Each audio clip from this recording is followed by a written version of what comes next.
Please welcome to the field tonight's officials, Michael Mears, Eric Phillips, and Wes Coates. All officials are appointed by the National Indoor Soccer League.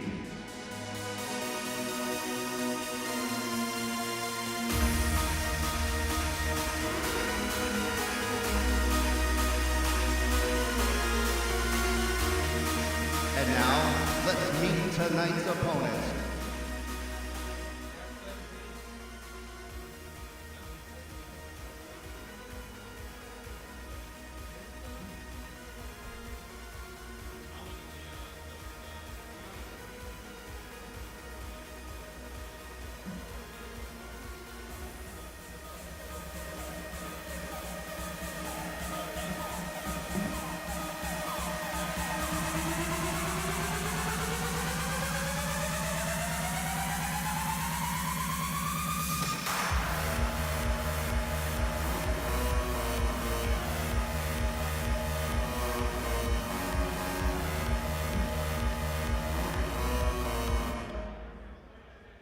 And now, let's meet tonight's opponent, the Columbus Rapids. Number 0, defender Stephen McIntosh. Number 1, goalkeeper Tevin West. Number 5, defender Roger Castellano. Number 6, defender Ethan Aller. Number 93, midfielder Juan Morales. Number 9, forward Austin Anderson. Number 10, midfielder Clayton Adam. Number 11, midfielder Daniel Duran. Number 21, midfielder Brandon Cervantes. Number 14, defender Niall Torricelli. Number 17, midfielder Manny Chavez. Number 99, goalkeeper Freddie Zamundo. Head coach of the Columbus Rapids is Eddie Miranda. Ladies and gentlemen, the Columbus Rapids.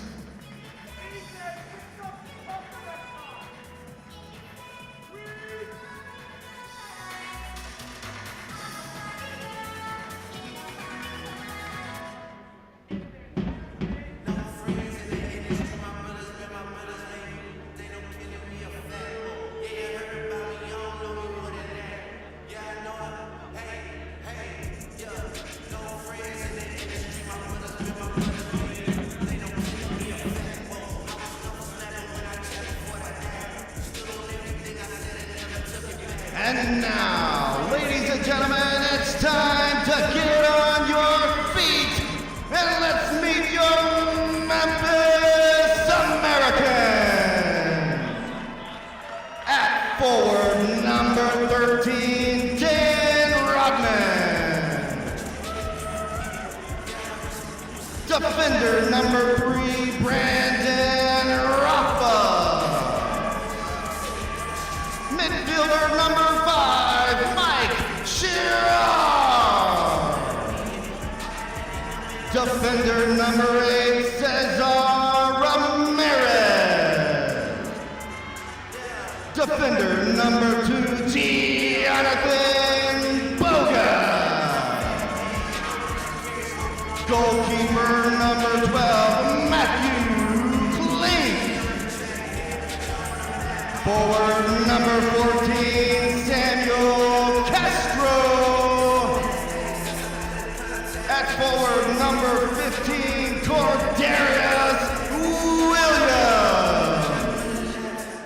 Goalkeeper number 21, Peter Sliwa. Midfielder number 22, Paula Indinzecco. At forward number 10, Joanne Lately. Defender number 32, Giovanni Alvarado. At forward number 33, Jordi DeJordave. The head coach and midfielder, Corey Adamson. And your assistant coach, Bo Melson. 901, make some noise for your Memphis Americans!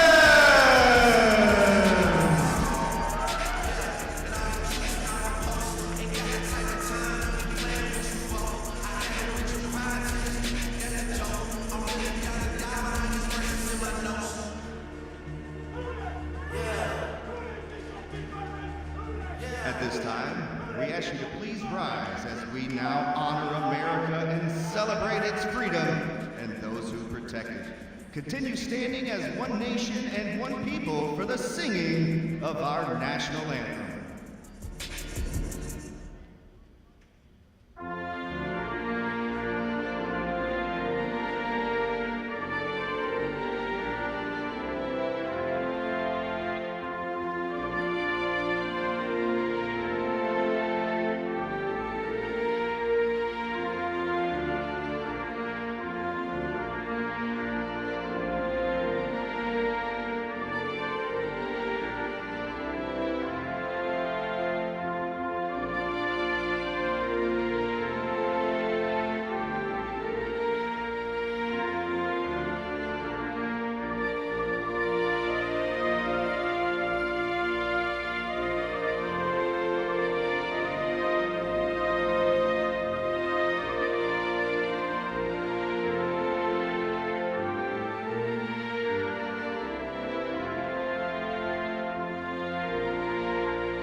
Hello, everyone, and welcome to the Lander Center in Southaven, Mississippi for NISL Soccer tonight. I'm Jeff Bryant alongside Tim Van Horn, and this must be the most frequent matchup in the early NISL. The Memphis Americans and the Columbus Rapids, as both the men and the women meet for the fourth time in this early season. That's right, and they're only going to meet for a total of 8 times. So, yeah, this is out of the box, and there is familiarity and a little bit of contempt as well as these matches have gotten physical. And as you'll see in the second half of this doubleheader today in the women's match, Memphis Americans head coach Corey Adamson will be serving a suspension from one he picked up when he was in Columbus. So, yeah, I think we're in for a great afternoon and evening of NISL soccer as these two teams. And don't be fooled by the record. Columbus in the weekend matches split with the women. The men won both games down in Columbus, but Columbus gave Memphis everything they could handle, taking that one into overtime. So don't let the record fool you. I think we're in for a great match here in just a moment. Well, one advantage that Columbus may have early in this match, at least, is they played Monday night. Now, on the Monday night, they ended up getting a 3-2 win over Rome.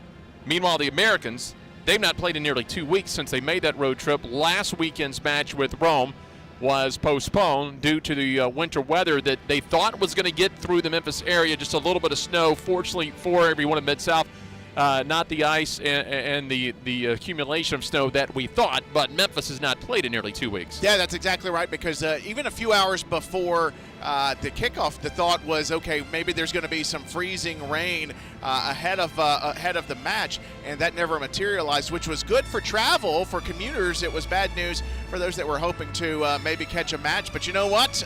We're here now, and we are ready. The players are excited. They've had a good week of training in Memphis. And they got a bullseye on their back, 4-0 going up against this Columbus team, 1-4 with a -26 goal differential. But as you mentioned, Monday they looked good. They looked good against Memphis the last time Memphis was down there. And I think we are just about ready to go. You've got Chris Strickland and Eric Phillips on the field as your referees. Your alternate down in the box, Mike Mears, and underway. So the unofficial starters tonight, it is Braden Wood and Austin Anderson up front, Clayton Adams at midfield, Ethan Allure and Nell Torselli, the two defenders for Columbus. Up front, the 5 in front of net, Djordjevic and Langley will be the forwards for Memphis, and then Zacco, the midfielder, Adamson and Ramirez, your defenders this evening. So the men play first, women will follow.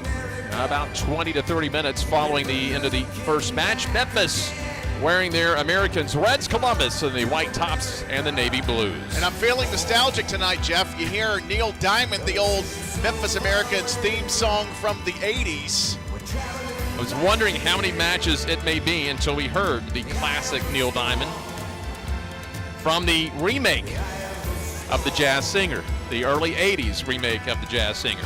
I think we are just a couple of minutes into the match, and I'm not sure there will be a more obscure fact said over the next 4 hours. Incredible. And it looks like we got our first foul of the match on Columbus this afternoon. That'll allow the Americans a line change. They pressed high early. They had 3 up top, as now Brandon Rothfuss will work his way down to Djordjevic. They also have Sharp, and Sharp has a way of making some things happen. Maybe not all the numbers of the stats through 4 games, but he is a catalyst for a lot of stuff as Memphis retreats. As here comes Columbus. They're pushing up. Here's the first shot just wide to the left of Sliwa, and that shot taken by Daniel Duran. That's a good turn by Duran. First opportunity since Sliwa flying to his left. Nothing doing, though, here. And in the midst of a line change, a little confusion for Memphis. Now a 50-50 ball. Fortunately, one back for Memphis. Going to settle things down, try to reset the offense here. There is Sharp again in the middle. He'll come back now. He'll come off the field. So right now you've got 4 players now. That'll even up at 5 as Sliwa begins to walk things up. Sliwa will come way up. He has taken a couple of shots on net early in the season. From the left side now is Ramirez. They'll go toward the corner, and they'll keep it up high near the yellow line. Memphis, a little ball control here, as basically trying to go 6-on-5 with Sliwa playing ahead of the defender right now. He's got Bogus over to his right. Touched up over to the right side. They'll move it back up. Reversing to the left wing. This isn't a line we haven't seen very much of it, with Bogus and Rodman out on the right side. A welcome addition back to the lineup, looking good. Castro down low too. Rodman had it punched back out. Scoreless early here. Just a few minutes into the opening quarter and this match. Long afternoon for Peter Sliwa. He's going to be in goal for the men's, but he'll also be coaching the women this afternoon. Of course, he has had coaching experience at Triton College, long experience, been coaching for over a decade at the college level and then some. Got tied up there in the middle. They were trying to go high, looking for Castro. Got punched back out, and Memphis does retain possession, though. Bogus along the right side. Bogus punches it down to Williams. Cordarius Williams now along the right side. And Williams, he'll play off the ball and let it go toward the corner. Turning up now, Castro leaves it a chance, but Memphis doesn't take it. Would have been a chance maybe from 30 or so feet out. Zamudio with the distribution. And maybe, Jeff, I guess maybe still too early to tell, but maybe Zamudio along with Tevin West, there's been a battle at goal for Columbus. Has Zamudio submitted himself? He's got another start this afternoon. Friendly ricochet, Karam off the corner. Columbus unable to do anything with it initially. Now they'll work the boards to the right side. Tried to sneak it on the left side, but Sliwa had the wall played as that third defender. Now we're going to see these teams too. They played, whether it's the men or the women, whether it's these two teams, Fayetteville or Rome, they're all going to have 3 to 5 matches under their belt. They're settling in, a lot of outdoor players into this indoor game. We're going to see how much tonight they've adapted to using not only the corners, but getting a little physical, maybe off the boards. Absolutely. Plus, you've got a little bit of new blood injected into many of the teams in this league. It's still early on where you can add to the roster, but as you said, they're starting to adjust that it is a totally different discipline playing in the indoor game. So Rothfuss in there with Adams. Now they get in the corner, and there's a hit into the corner. First foul against Memphis. So it'll be a power play now coming up here for Columbus. A little too physical toward the boards. And so Memphis is going to have George Georgievich, one of the best goal scorers in the league. It'll be a 2-minute power play coming up for Columbus. It'll be 5-on-4. We'll see how the Americans set up here. Looks like they're going to go with a diamond. And Memphis will have to watch Allure. He's number 6. There's a takeaway, maybe looking for a shorty. Here comes Castro. Castro feeds it down toward the corner. Turning off the glass with a nice opportunity, and Zacco left it out front. No one there to clean it up, and now Memphis has to get back quickly. Well, a misplay off the ball. Americans take advantage. They'll clear it. About a minute and a half remaining on the power play. Columbus. Good work by Adamson. He didn't overplay the defender. He watched for the roll. Long range trying to get a deflection. Nothing there. Castro touches it up for the Americans. Alvarado with a clear off the boards and just trying to buy a little space, a little time, maybe sneak in a counterattack. And Zacco on the glass, left out in front again, but overrun just a little bit by Castro. Memphis, regardless, doing a nice job, shorthanded, with just over a minute remaining in the power play as Adamson, the head coach and starting defender, will play it back. And here comes Sliwa acting as another defender off to the right side. It's a risk-reward formation now with Sliwa out of net. Now Columbus has pressed 3 high. That leaves a gap in the middle, but when you're shorthanded for Memphis, they're going to have to work a couple of passes rather than try the express lane here. Columbus being able to shift back down, but for Memphis, more than anything else, they didn't really need the line change. It was just trying to kill off the penalty. Adamson off his heel, a little deflection, unable to take advantage of it. And here is Sharp. Under 30 seconds, another clear, and they'll try to kill it behind the yellow line, it looks like. Then Adamson can just send it down the boards if he could get it to the yellow line. That was deflected. So last really good offensive opportunity on the power play here for Columbus with 12 seconds remaining, and there's a whistle.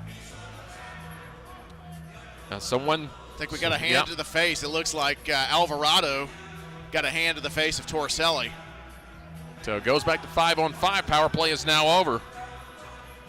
It's a thing with a run clock type of game you have in the indoor game is the power plays, if you're used to watching a lot of hockey, go a lot quicker because when plays stop, that clock still rolling. So let's see if the Americans take advantage. Georgievich trying to muscle his way down. Now Ndenzako in the corner, or rather along the boards in front of the Americans bench. Memphis will get a bit of a line change. They clear it. Now here comes full line changes for both squads. Give and go here for Chavez with the left foot. Couldn't get the center. Nice slide, and I don't know where the infraction comes. Adamson looked like he just slid and deflected the pass, but may have caught it in the forearm. Yeah, it looks like maybe he got a forearm full of that. He did have one Columbus defender behind him streaking. Here's another look from the reverse angle. Yeah, handball. Good call. Here's the shot. Oh, stiffed with the foot of Samuel Castro, stuck it out and smothered that shot attempt.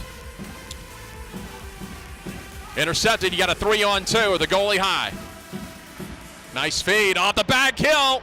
Shot and an incredible save. Zamudio, give him credit. Nice save by the Columbus keeper. You can't set it up any better than that. Zamudio just cut down the angle. He had 15 saves against Rome. The flick on by Castro was sublime. The save by Zamudio on top of Scharf. No chance. Zamudio playing big and able to clear the danger, avoiding what was really the first really good opportunity for Memphis. Without a doubt, the best opportunity early in this match with under 6 minutes remaining in the first quarter.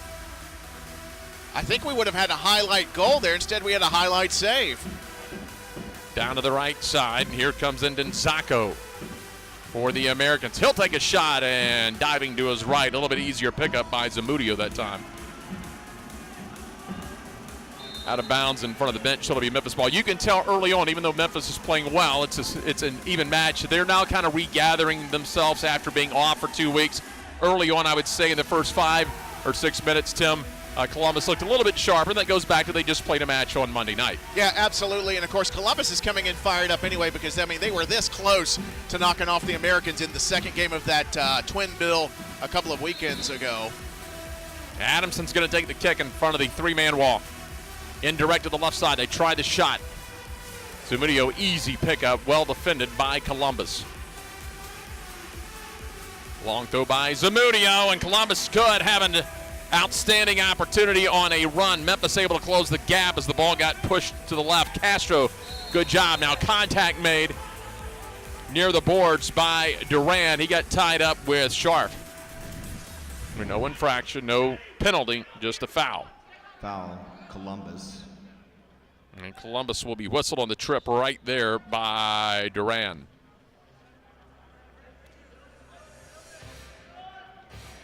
Couple of fouls apiece. I think the getting to know you period is already over with. 2-on-2 opportunity. Columbus works it out to the right side. Shot will sail to the right of Sliwa.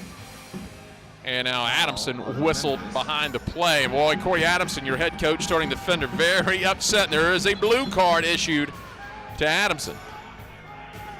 So he is headed to the penalty box. Not sure what Eric Phillips saw on the play. It looked like from this angle, perhaps Corey Adamson went shoulder to shoulder.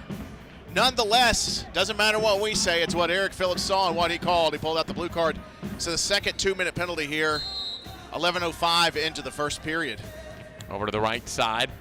A nice play, even though it's an unfortunate result for Columbus. Just got up under it on that shot. Played it to himself off the glass for the attempt. Really nice thought, nice strategy there. Again, just got a little chili dipper. Got the wedge up under the ball. Yeah, got a little bit too much of a lean back there for sure. Memphis played well shorthanded a couple of minutes ago. Had a couple of opportunities to get some shorthanded goals. A little physical there along the boards, and that's fine. That's the indoor game. Working it out now. It's a good tackle by Mike Scharf to regain possession for Memphis. Turn it back, reset, kill a little clock. They're going to work a diamond here in the defending half. Try to pull Columbus up. And it looks like they're working a diamond with Sleewer. They're still leaving Ndenzako a little ahead in case they get a run like this one. Oh, they got Ndenzako wide open in the middle, down to the right side. That's Alvarado. Alvarado off the ball. Good job defending, although they may pick up a foul. It's the only thing Columbus could do to ride Alvarado off the ball had they not done that. Columbus. Tim, here's Ndenzako wide open in the middle. Wide open. Good angling by Anderson to cut off that pass, but it looked like maybe a little arm extension maybe should have been tit for tat. 2-minute play. or 2-minute power play, but not the case. There's a shot and a goal. They set it up high and into the upper 90. Looks like that's Alvarado who punches it in. Off the dead ball, the restart. Scharf looks towards the goal, goes inside of his left foot. Alvarado cuts loose, upper 90. Nothing but the back of the net. A beautiful goal for the Memphis Americans as they take the lead. It's going to make it even sweeter for head coach Corey Adamson, who just came out of the penalty box to garner that shorthanded goal. Giovanni Alvarado.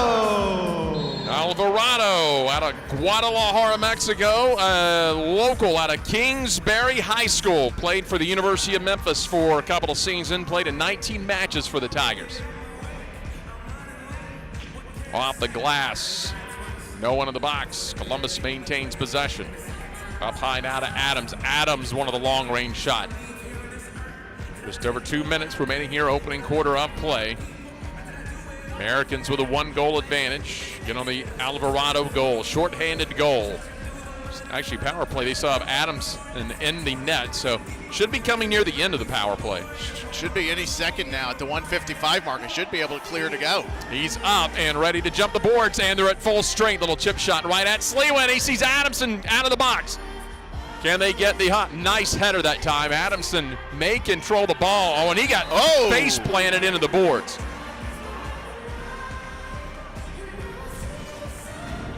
Foul on Columbus. It's not going to be a 2-minute penalty, but it will be the 4th foul against Columbus. Castellanos comes up behind. So Adamson will get the free kick right at the yellow line. Off glass into the box. Cleared again, just over a minute remaining here, opening quarter of play. As Sleewa's going to be well out of net. He'll send it to the far boards looking for Djordjevic. Djordjevic got tripped up, and they're going to call it. I think initial contact, they would have been fine. The secondary contact is where they're going to get the foul once Djordjevic went down. Yeah, I think once the leg went up on the Columbus defender, I think Djordjevic had pretty much no option other than to go downward and off to the side. This is a dangerous spot, though. Corey Adamson, dead ball expert. Similar to the shorthanded goal here, you can go indirect up high. Hesitation. They're going to just try to get some deflections inside, nothing they're doing. 38 seconds left here in the quarter. Offside, hard shot that time by Rodman. 28 seconds remaining.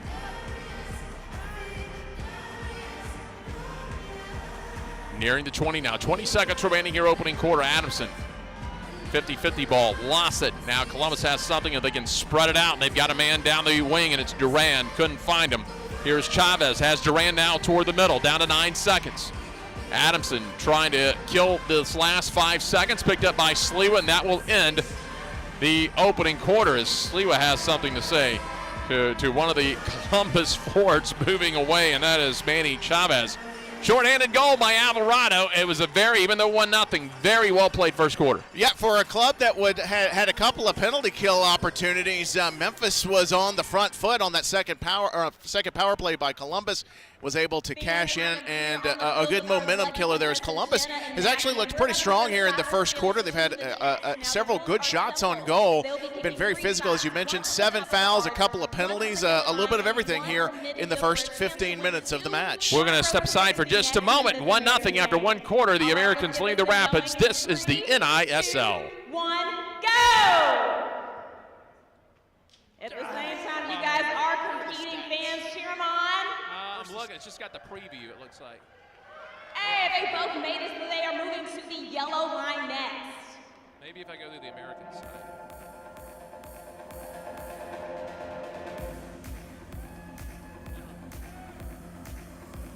Oh, that's all right. All right, let's see if Matthew has it. Oh, so close. All right, let's speed this thing up. Hey, where the... All right, whoever Look down at your phone, like, what the hell's my phone doing? home with those 2 front row tickets. Oh my gosh. All right, Matthew, you too. Oh, it's okay. It's okay.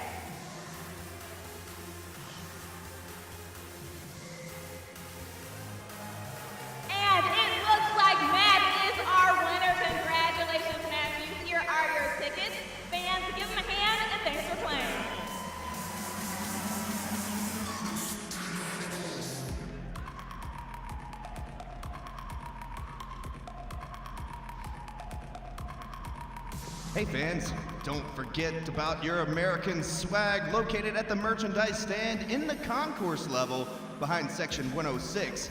You'll find jerseys, t-shirts, shorts, and more.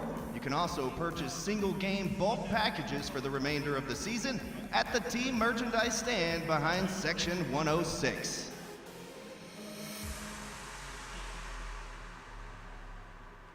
You know, one thing.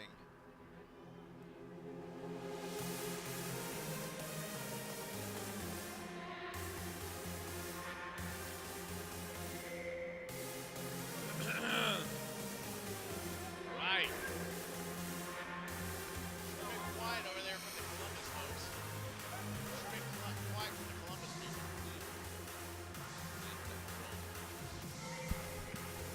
By the way, number 93 is Juan Morales. 93 is Juan Morales. 93 Morales. 9-3. 9-3. For them? Columbus. Columbus.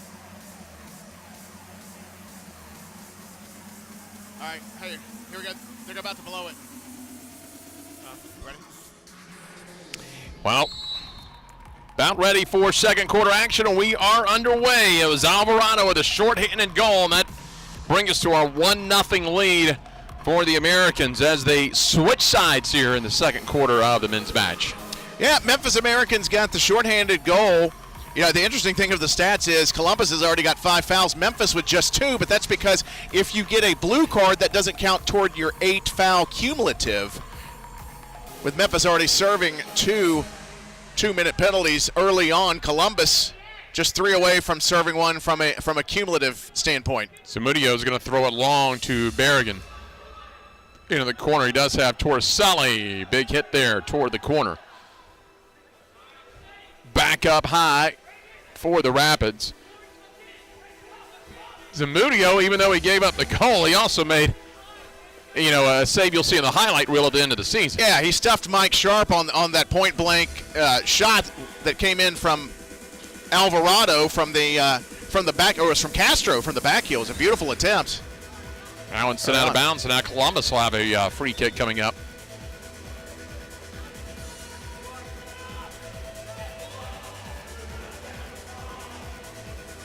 And this will be from the top of the key. 3-man wall for Memphis. They'll play off of the posts here, and Sliwa does have one right next to him, to his left for the Rapids. They'll pass up the first shot, hesitation. Here's the right, a shot and a goal, and a nice setup, and Clayton Adams gets the big finish off the assist from Manny Chavez. Wow, that was a beauty. That's a goal for the Columbus Rapids. Memphis held firm on the wall, and then they closed 2 players down. You see here, as you have a couple of red jerseys closing in on Adams, he split the difference and then just buried it far corner, upper right That Columbus Rapids for Peter Sliwa. No chance. Midfielder Clayton Adams. So that'll even it up at 13:25 remaining here in the opening half.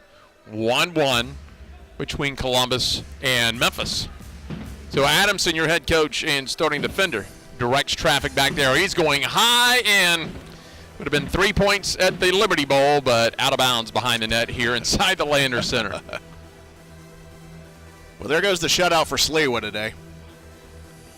Sliwa was proven early on to be one of, if not the best, in the NISL, and its embryonic stage, and it's for the Americans, their second go-around from the original indoor Americans from the 80s, and Columbus feeds it ahead. Sliwa able to break things up. Sliwa out of position. His forwards help him out. Coming up will be Laley. Laley, give it to Djordjevic. Go ahead. I think his first touch was so good, he was feeling his oats and took a couple more. It's like, nah, better get back in goal. It's like you don't want your center bringing it up in basketball. No. Can play up a little bit, but over to the right side now will be Rothfuss. Rothfuss passes to the right. It'll be back to Adamson. Adamson looks to Rothfuss again near the boards. It's kind of a 2-2-1 formation here from the back line with Djordjevic waiting way up in the key along that stripe. He'll get tied up. 50-50 battle now, 2-on-2. Memphis keeps possession. And this is more Memphis American soccer right here, where Adamson's directing traffic, slowing things down just a little bit, trying to target Djordjevic. around the arc or in the corner. He's been bouncing around from one to the other. Rothfuss pass deflected. He wanted to go to Adamson, turns it over. Back out near side, Adams. From the right, a little give and go from Anderson, right back to Adams. Had a little momentum. That one swung a little bit too wide.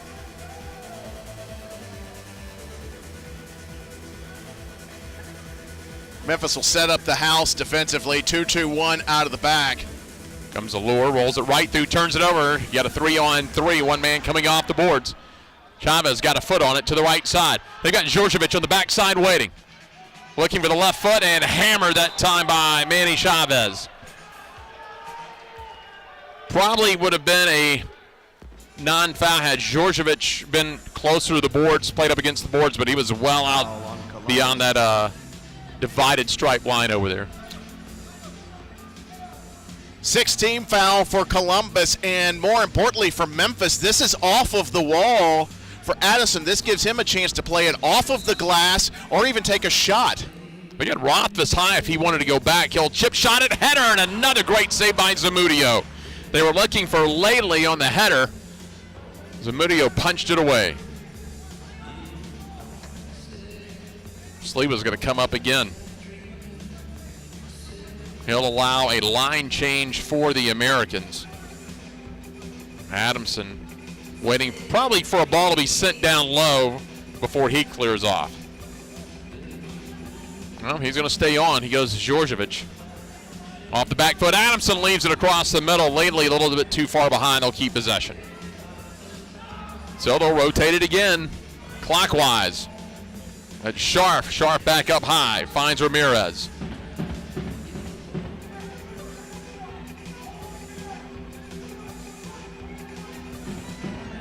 Off the boards. Adamson turns and deflected by Chavez. Memphis a nice little offensive possession, no results. A little tripped up by Manny Chavez again. Foul on Columbus. That is their 7th foul. Quick Adamson reminder, staying out 8 for fouls extended equals period of time hour here. play. He's going to stay out and take this free kick.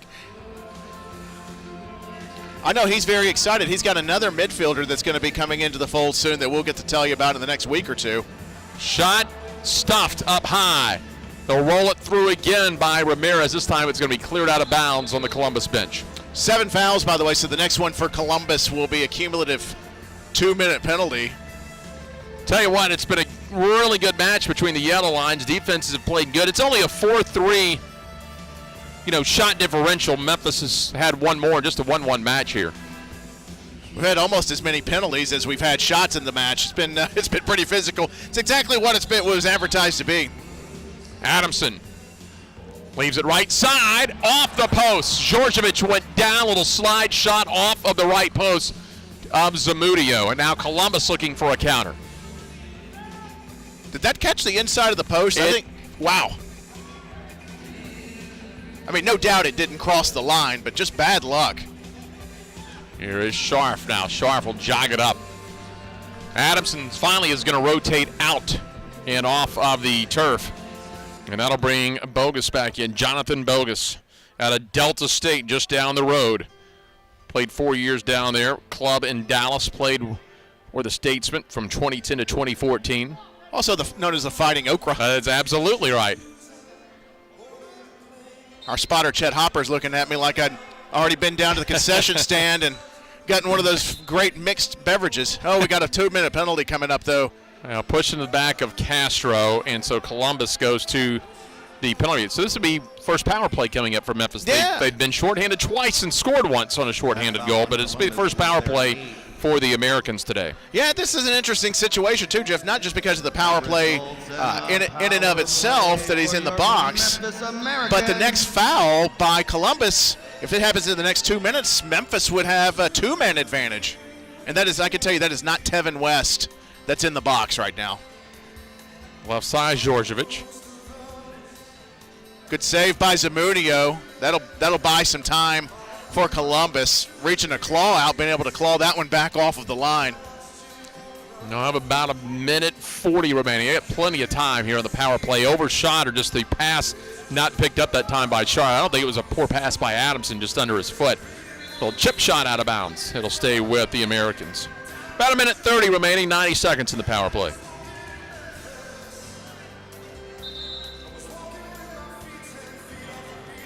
So he's got 2 down on the posts, including Laidley. Adamson wanted to sit it right on the dot as it spun off. Chris Strickland restarting the 5 count. Trying to squeeze it between the 2-man wall. He got it between, but not a lot of momentum. Easy clear up into the stands. Strickland, former MLS official. He ran the sideline for quite some time. CONCACAF, World Club Championships. He's seen a lot. Under a minute, about 45 seconds. Here's the shot, and it rolls past Zamudio. He was screened. Zamudio, and it looked like it was Allure right in front of him. I don't ever thought picked it up until it got past Allure. Let's take another look here. Yeah, the pass almost behind Castro. He slips. He got enough of it on the laces, and it wasn't the speed of the ball, but just the fact that he was screened off in goal. Zamudio late to react on that, and Memphis now back out in front on a terrific power play goal. So a 2-1 Memphis lead. That'll kill off the power play with 6:24 remaining here in the opening half. That Memphis Americans goal was scored by number 14, Samuel Castro. So Castro again with the goal. 2-1 Memphis. And we'll see if Columbus is able to counter. Plenty of time. Zamudio comes out of net. Little 2-2-1-1. So we'll play that second defender and send it long into the far boards. One man in the middle, and Sliwa able to punch it just out of the box.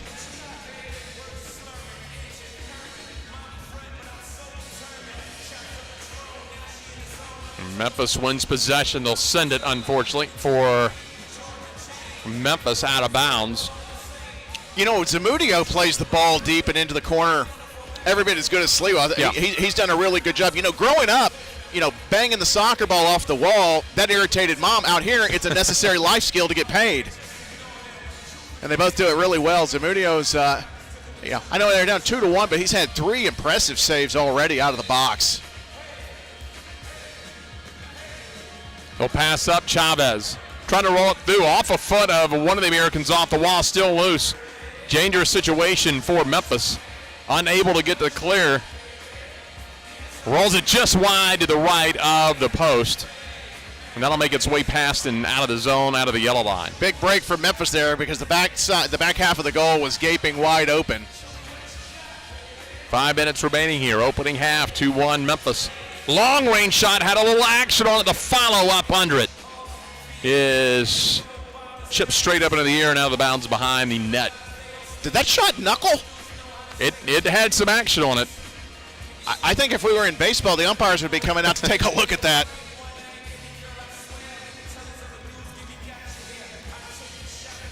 Hey, fans, don't forget, and I've picked up some swag for my brother's birthday next week. You go to MemphisAmericans.com. You can get tickets, group tickets there. Youth Clinic, too. Pretty incredible, and also you can check out some of the cool logos and some of the cool stuff. And, of course, in the concourse here, you can pick up dry fit shirts. You can pick up 50-50 blend shirts and so much more. But go to MemphisAmericans.com, check it out. Signed up for my daughter's youth clinic there. In fact, her boyfriend's on the ball right now. She's got a crush on Brandon Rothfuss. I tell you what, he was great with the kids today, and Alex Catt from the women's team. Just fantastic experience. Got to love what they're doing here in the community. Well, too tough off the board as Zamudio will get it out. Memphis pressing up high, and a lot of pressure being put on by Castro.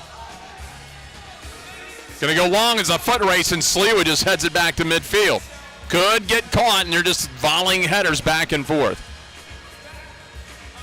Ball never could get settled there, and Zamudio juggled it just a little bit, but gets control of it. Now here comes Memphis. They got a 3-on-3. Endenzako leaves it to the right side. With the left foot deflected. Adamson back into the match of 3:20 remaining.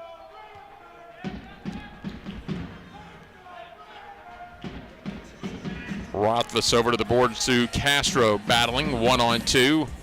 He'll win that one. Rothfuss all the way back to Slia, who's edging his way up just a little bit. Tell you who I'd like to see get involved and maybe get on the score sheet is Cordarius Williams, the guy on the ball now, working hard. He's had a lot of tough breaks, some near misses. That'll be the 8th foul. That should be into the penalty box for Columbus. Well, Djordjevic is going to get the free kick. At least he was the one that was fouled. And it'll just be off center for Adamson. With the left foot, leaves it for Djordjevic. Deflected up high, Adamson, and so Memphis keeps control of it. It's going to stay even-handed. Even strength here for the Americans and Columbus. Ramirez back to Adamson. Moves it down into the corner. 50-50 ball as they battle for it. Columbus looking for a counter. Now they'll just set it up and play possession. Mudio chips it into midfield. Djordjevic a little bit ahead, but it's going to be contact by Austin Anderson of Columbus and got into the back of the calf just a little bit. Caught a little turf shoe, little cleat. Or a little bit of a roll. It looked like that left ankle.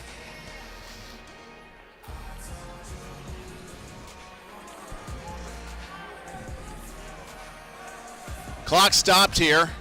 1:58 to go in the first half. Chris Strickland talking with Corey Adamson, the head coach, and one of the defenders, probably just kind of explaining, hey, let's get control of it. We want to play physical, but officials, you got a whole half to play here. Djordjevic sends it on around. Here's a shot to Mudio with a quick save. Well, lately it looked like it was that Ndenzako tried to punch it into Adamson again. Power play, and there will be a penalty on Columbus. So, on second power play for Memphis. Adamson looks things over. Fakes the shot, rolls it through. A little shallow on the angle. Djordjevic raced in and nearly gave Columbus a nice shorthanded counter opportunity. Be a chance to kill a little bit of clock here for Columbus and maintain possession of the ball. We'll see how Memphis sets up and if they'll press to try to get this ball back quickly. Well, if Memphis fails to score on the power play and kicks it directly out of bounds. If Memphis fails to score on the power play, they're going to start the second half with about 20 seconds with a one-man advantage. Adamson over to Djordjevic. Couldn't get the wind up. There's the chip shot, just too shallow the angle yet again. And Nzako, a nice feed over there, Djordjevic. Memphis would rather close out the half not having to worry about starting on a power play. They'd like to separate themselves with a 2-goal lead if possible. Just over 30 seconds. Castro off glass, no one in the middle for it. And they'll clear it down to Sliwa. Well, and then some contact made behind the play. You got a Rapids player down in front of the top of the key.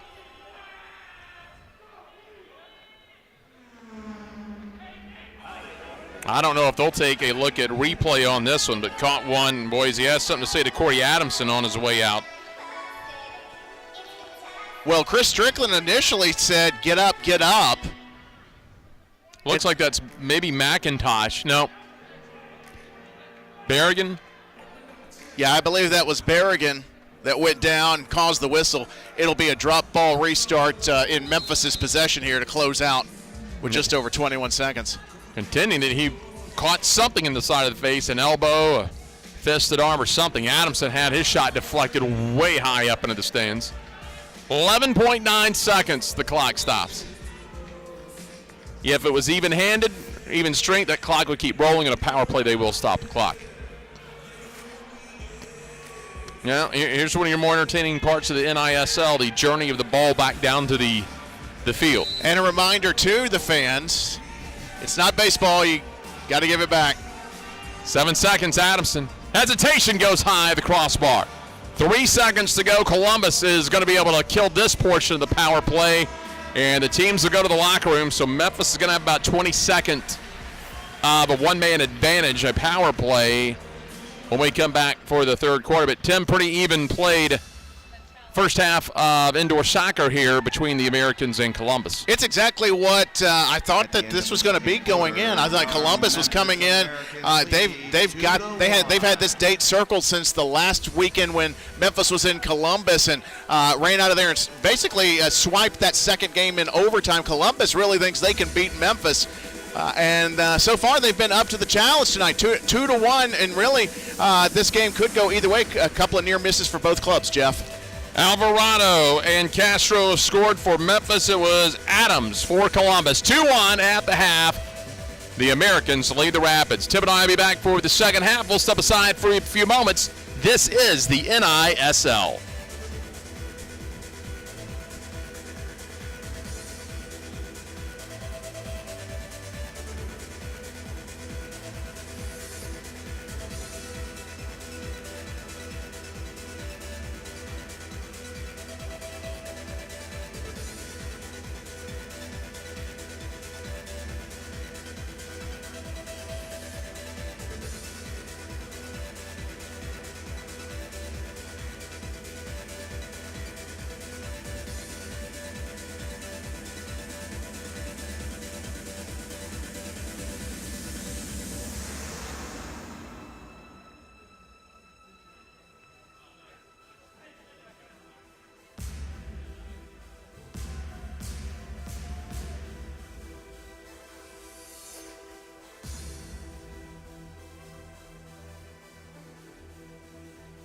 All right, hey fans, how are you doing today?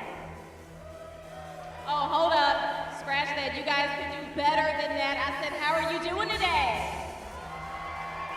All right, there we go. Now, it is time for the Americans relay. These two teams will compete head-to-head for a chance to win 2 tickets to the next home game. Representing Team Red, we have Caesar and Servando. Woo! And on Team Blue, we have Carly and Eric. All right, now the rules are simple. They'll start off on the yellow line, kick the soccer ball all the way down the field, put on the entire Americans jersey and pants and shorts, and race back. The other person will put in the entire uniform, race down and make a goal. Whoever does so is going home. Not only are champions with that amazing prize too. All right, let's get this thing going in 3, 2, 1, go!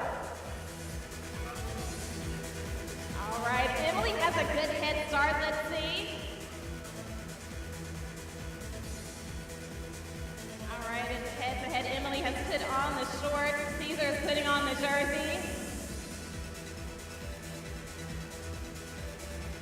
All right, fans, cheer them on. This is a close race.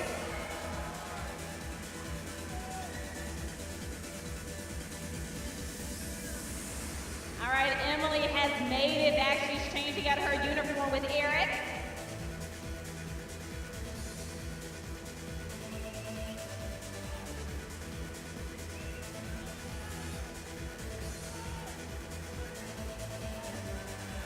All right, will it be red or blue team?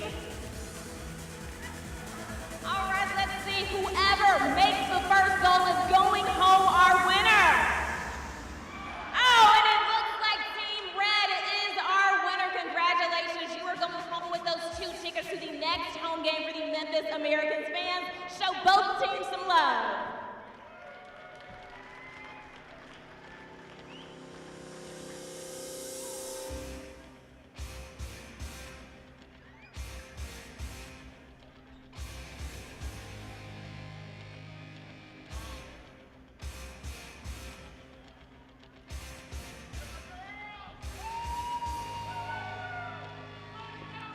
Ladies and gentlemen, at this time, we would like all first responders in attendance to please rise.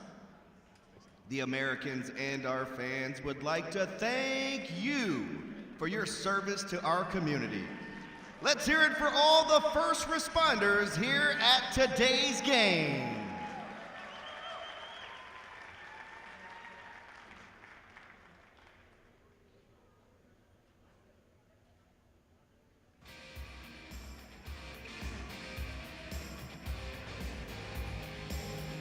Hey fans, it's time for the GoPro Services tip of the game. When preparing for a storm, build an emergency kit for the storm season. Make sure it contains water, non-perishable food, first aid supplies, batteries, and a flashlight. Prescription drugs and copies of important documents are helpful as well. That was today's GoPro Services tip of the game.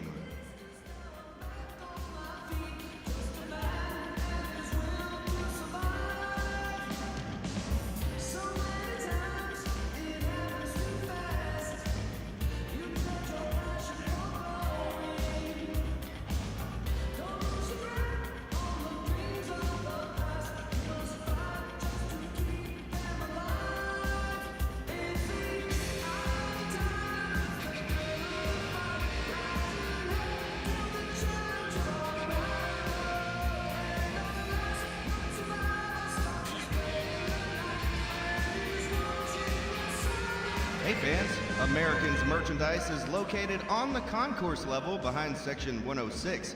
You'll find jerseys, t-shirts, and so much more. Don't wait, get your American swags today. That's section 106.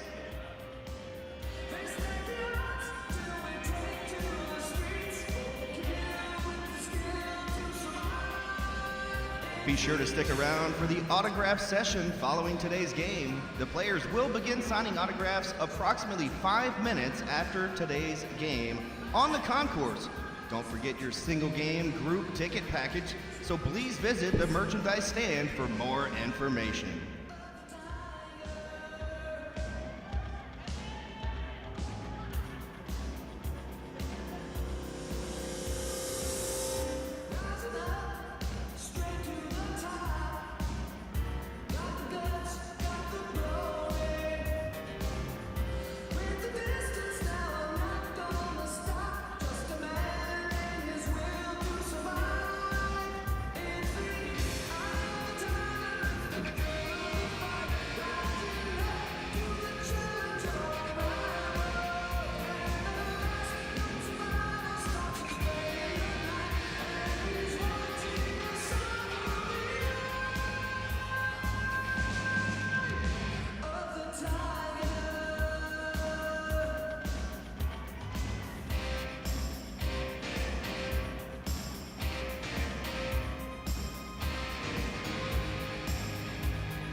Under center, please welcome your Memphis Americans.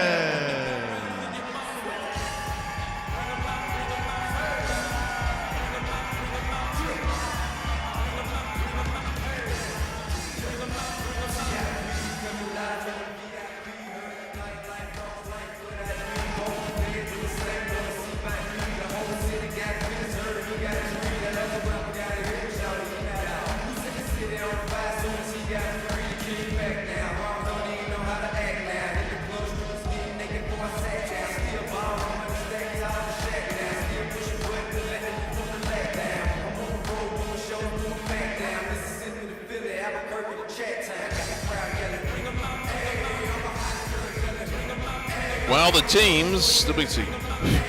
Well, the teams back on the turf getting ready for second half action. It is a 2-1 Americans lead here as we're about ready to start the second half. Tim, as we were talking about, scored fairly even. Memphis did take a little bit of a bump as far as advantage in shots taken in the second quarter. They did. 8 shots on goal compared to Columbus with 2. You've got a 12-4 edge.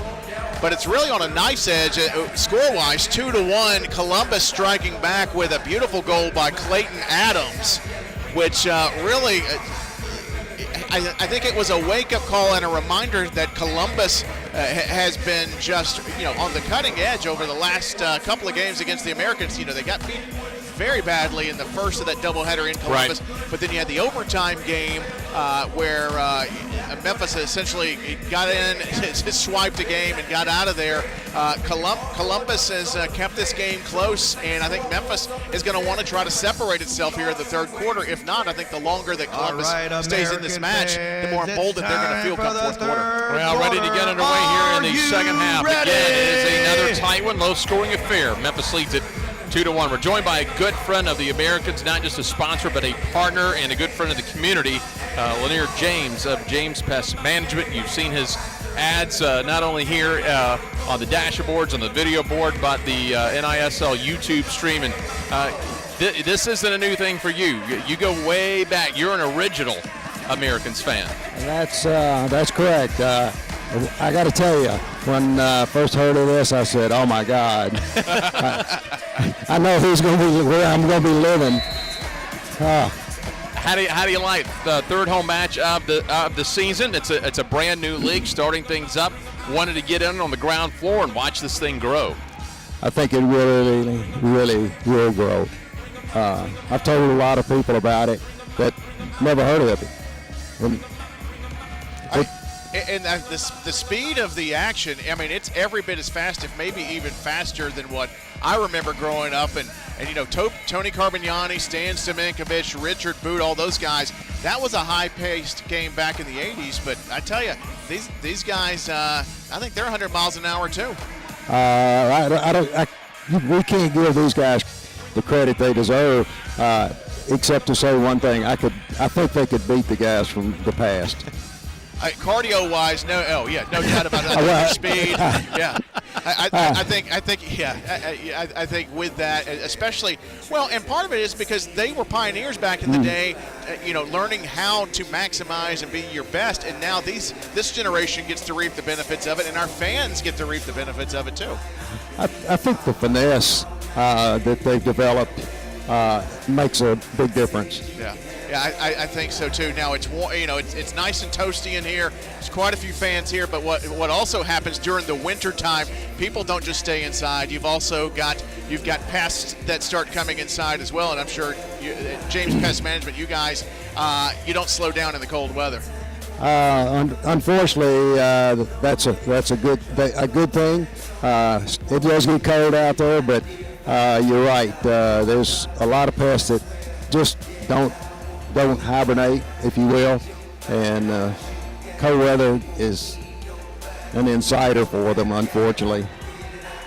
You guys stay busy at James Pest Management year-round. You and I were talking before we came back on the third quarter. In the winter, as Tim said, it gets to be pests. Then the insects begin to come out as it warms up. And in the Mid-South, you always have the mosquitoes. We do have There's never going to be a mosquitoes. shortage of business for that. Oh, my friend, it is. That's probably one of the biggest issues in that time of year in the early spring. What was it about getting involved with the NISL, with the new Americans, being part of the community? Of course, being a fan, being a fan of the original Americans in the 80s, I'm sure it's what hooked you personally, but to get involved with James Pest Management, what was it about wanting to be in on the ground floor in the business of indoor soccer with the Americans? I got to tell you, I just believe that given the time and when we get the more exposure, get people aware of it, it will be great. It was very big in the past. We just got to get everybody knowing that this is happening.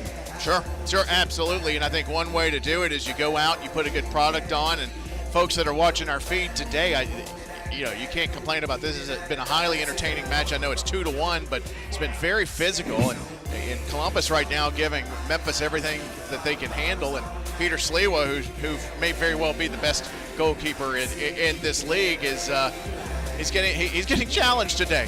But that's what people want to come out and see. And the parity that this league is starting to develop, I think, is going to pay off in the long run. As you see, you want every city. You want Memphis to do well, but you want every city to have entertaining soccer. Up in the air left, just wide to the left to the post, and get off of the crossbar. Two great opportunities. Unfortunate for Memphis as they come away empty-handed, and Adamson will control the ball back to Sliwa. Again, we're joined by Lanier James of James Pest Management, one of the partners, corporate partners of the Memphis Americans. Here is Djordjevic laying it down for Ramirez, left up top, and that one's going to be a chip shot out of bounds by Mike Sharp. Of course, sure, Shelby County, DeSoto County, areas that you serve. How broad of an area does James Pest Management cover? Well, actually, our main domicile place is Memphis, of course.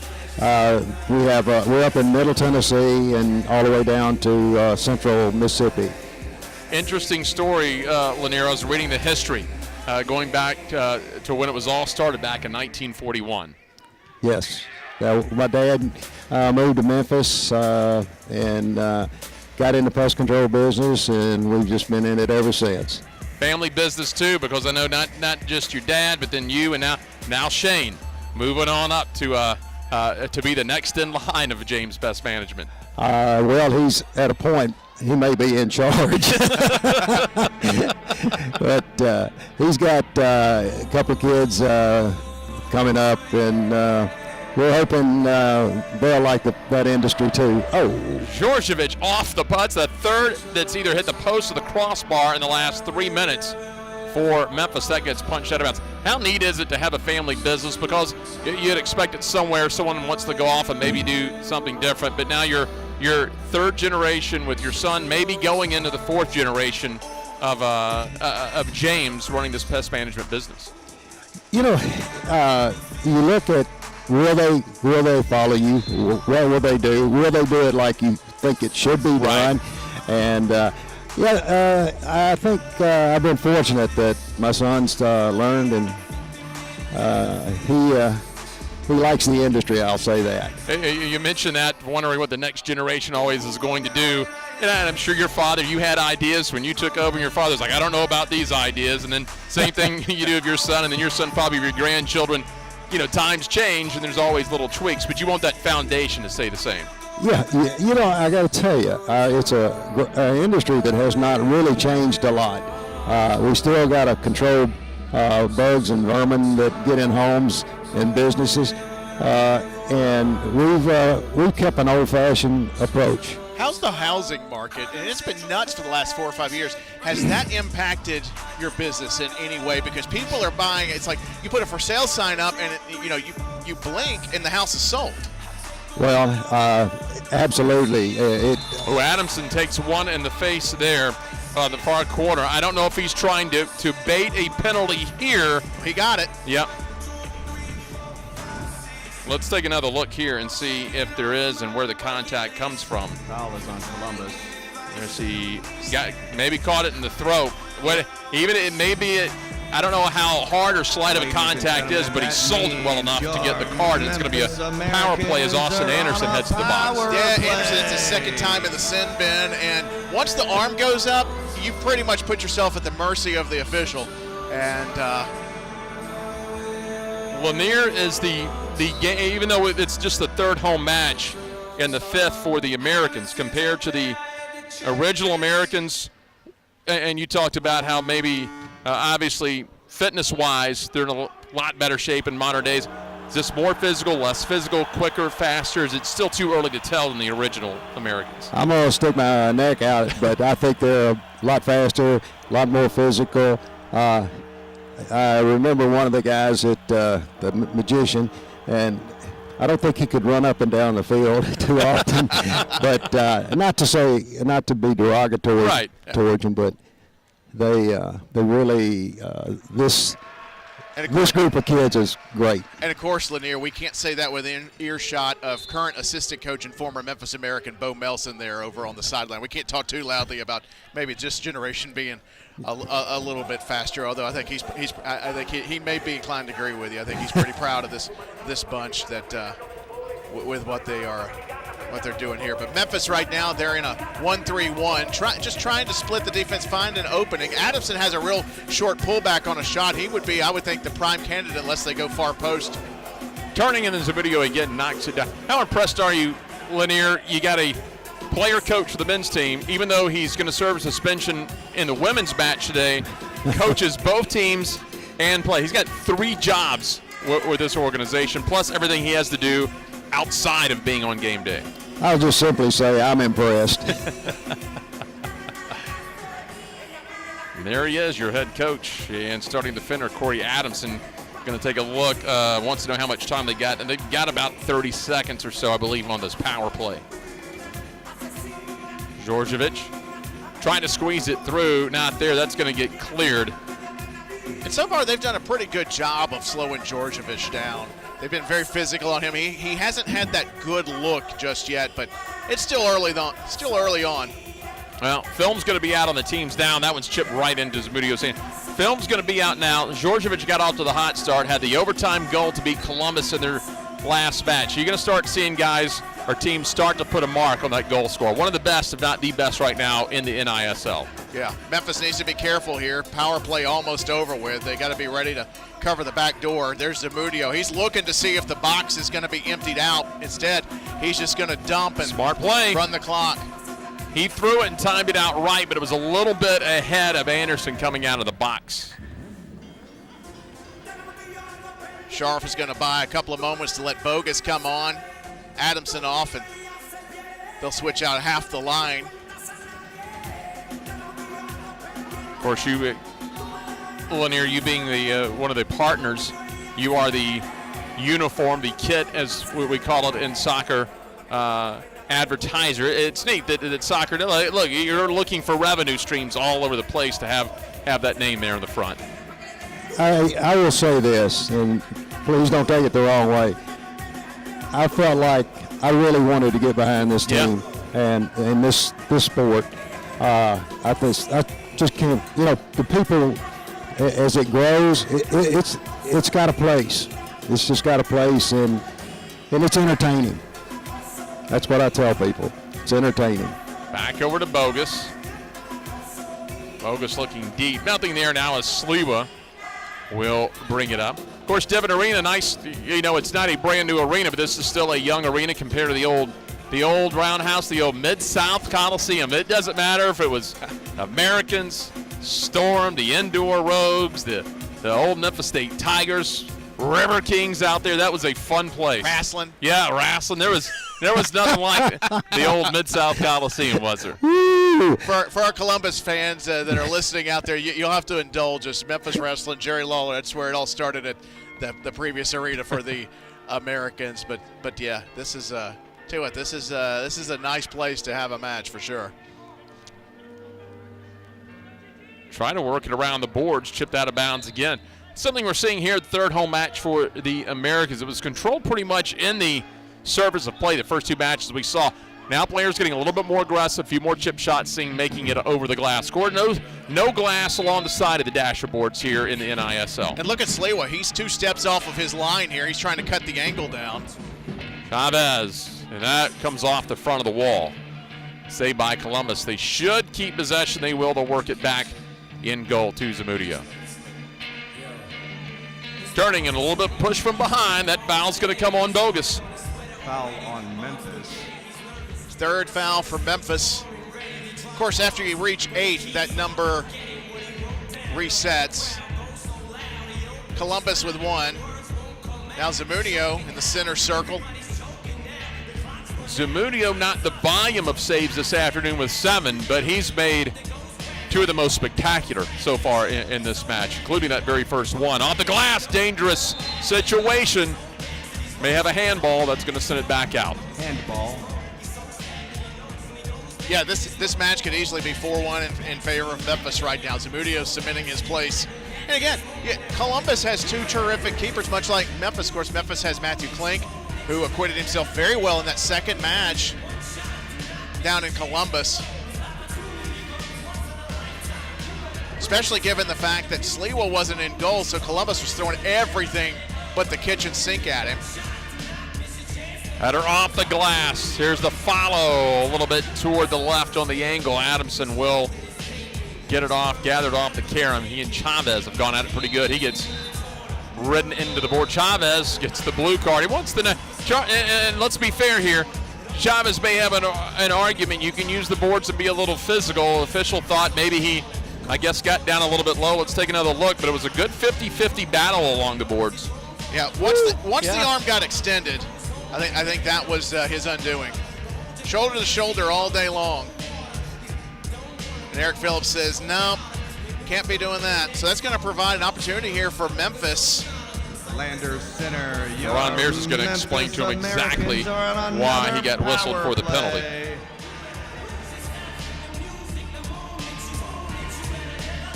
Don't be surprised to see Dwayne Laidley flash across here near the back post. What do you think, Lanier? Going to get one off this power play? We do. If we do. Up high, Adamson. Ooh, nice feed between the legs. He's at Djordjevic. In there and high on the one-timer. Just got up under it as he slid. Golden opportunity. The Americans do keep possession here. They've got 1:40 remaining in the power play. Plenty of time. And that was a great feed, and it was Sharp who just got up under it. And now here comes Columbus pushing up, looking for a counter. Smart play by Memphis. Didn't dig in, go in full in on McIntosh. Avoided the foul. Pulled up at the last second. McIntosh eased up just a little bit. That let Sharp come in and slip the ball away. Nice tackle. About 1:10 remaining on the power play. Now we've got a whistle, and that's from the official. We got a yellow card issued in the box by Ron Mears, so not sure if it's Chavez with something to say still on the penalty box, but the box official, Ron Mears, just issued the yellow card. Oh, wow.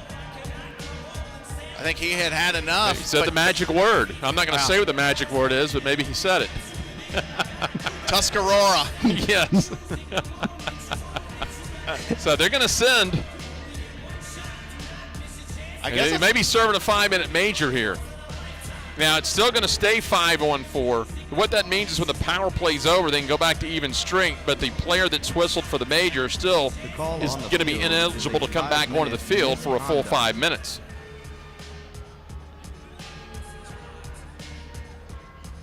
And now they'll come get this sorted out. They are going to send Torsali over there to serve the remainder of this power play. And then I believe Chavez will have to stay over there for several more minutes. I'm not sure the math, if he'll have to have 5 minutes tacked onto his 2, but it looks like it'll be 5 minutes tacked onto his 2. That shot's going to come high. That's the first major we've had here in Memphis. There may have been one on the road, but that's the first major penalty we've seen here at the Landers Center. So Mike Mears doing his own type of pest control there, Lanier, not to steal your thunder. Here's Adamson again. 5-on-4. Sharp passed up with the left foot. He wanted the shot there. That was good defending by McIntosh. Laidley's on the far post if they can find him. Djordjevic scores. Djordjevic was waiting for it, finally got the open shot, puts it in the upper 90. Lanier, how about that goal? Hey, that's great. Really do. Come on, slow him up. Beautiful ball across the pitch by Castro. High and just over Zamudio. The speed on it not enough for Zamudio to get his hands up over his head. That's a tough save for a keeper if your hands aren't already there. And Djordjevic sounds like a fantastic cologne. He's definitely a fantastic player. Well, he gets the game winner in overtime. in the last match down in Columbus. Gets on the board for the first time this afternoon. And again, he's going to stay near the top, if not at the top, of the goals lead early on in the season in the NISL. Still for the Memphis Americans, still another minute 15 here. Now I know that the power play is over. Chavez still in the box for around 5 minutes. Let's take a look at this free kick. They'll go indirect. Shot a little shallow off the boards. Couldn't play it. Memphis is going to clear it out of the yellow line briefly. They'll leave it left foot again. Up high, and the header is going to go out of bounds. Lanier, do we have a penalty here? Oh, let's see, because he went down. Oh, we might see if we can get a replay, or I don't know if he just followed it up off trying to get the goal and went into the metal post. Now watch the foot right here by Bogus. That's going to be a dangerous kick with Bogus getting his foot well high of the shoulder, caught him in the side of the head. Hate to see that, and glad to see him up and walking off of the field here. But they're not going to give a dangerous kick, and they're not going to call a foul on this. Otherwise, that would have been a penalty and probably a card of some sort.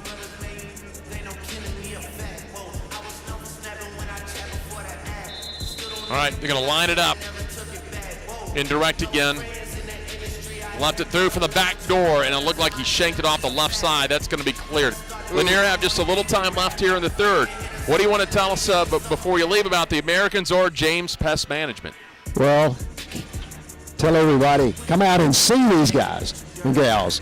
You just won't believe it.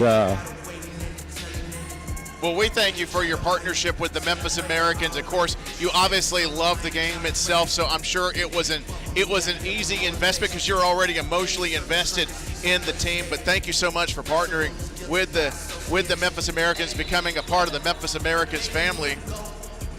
And it looks like we got some rug burn here in the last 10 seconds of the third period. That cannot feel good. Tough quarter for Anderson. Tough quarter for the Rapids as the Memphis Americans find a little bit of separation, Jeff. 3-1 Americans through 3. We're going to step aside for just a moment. Lanier, again, thanks for coming up. We appreciate it. Glad to be here. Thank y'all. He's good luck. Come back more often.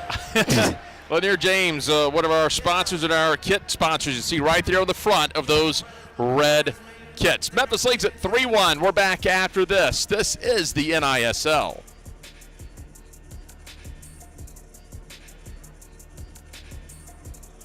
All right, fans, I am here with Jocelyn, and we're about to put her Memphis Americans knowledge to the test with some trivia. Now, Jocelyn, if you get the correct answer, you are going home with 4 free tickets to the February 5th Harlem Globetrotters game right here at the Lander Center. Are you ready? I'm ready. All right, so here is tonight's question. Who scored the game-winning goal for the Americans women's game against the Rome Gladiators December 30th? Is it A, Kristen Sparks, B, Julia Osmond, C, Alexis Katz, or D, Bruna Liria? A? All right, she says A. Fans, what do you think? All right, I get some mixed answers. Let's take a look at the video board to see what is correct. And the correct answer is A, Kristen Sparks. Congratulations, Jocelyn. You are going home with these Harlem Globetrotter tickets. Fans, give her a hand.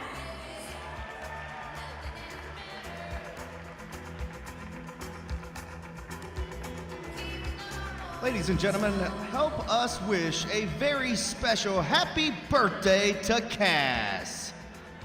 Lander Center, let's give a big happy birthday on 3. 1, 2, 3.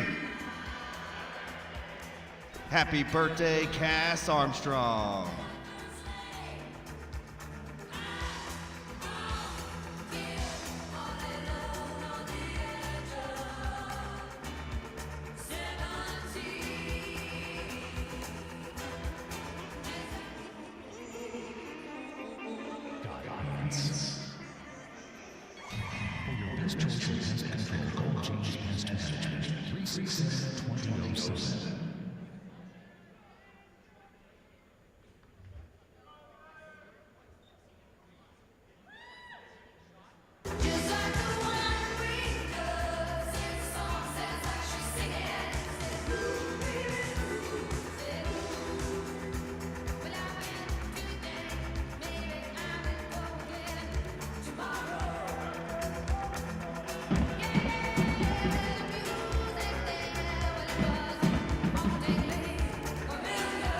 Well, ready for the fourth, potentially final quarter of this match if Columbus is not able to rally and tie it up. But Memphis with a 2-goal advantage here as we head to the fourth quarter in Southaven, Mississippi, as the Memphis Americans with a 3-1 advantage. It goes back to Giovanni Alvarado, assisted by Mike Scharf in the first quarter, make it 1-0.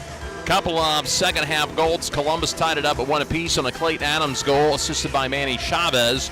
And then with 6.5 remaining in the first half, it was Samuel Castro Adamson on the assist to make it 2-1.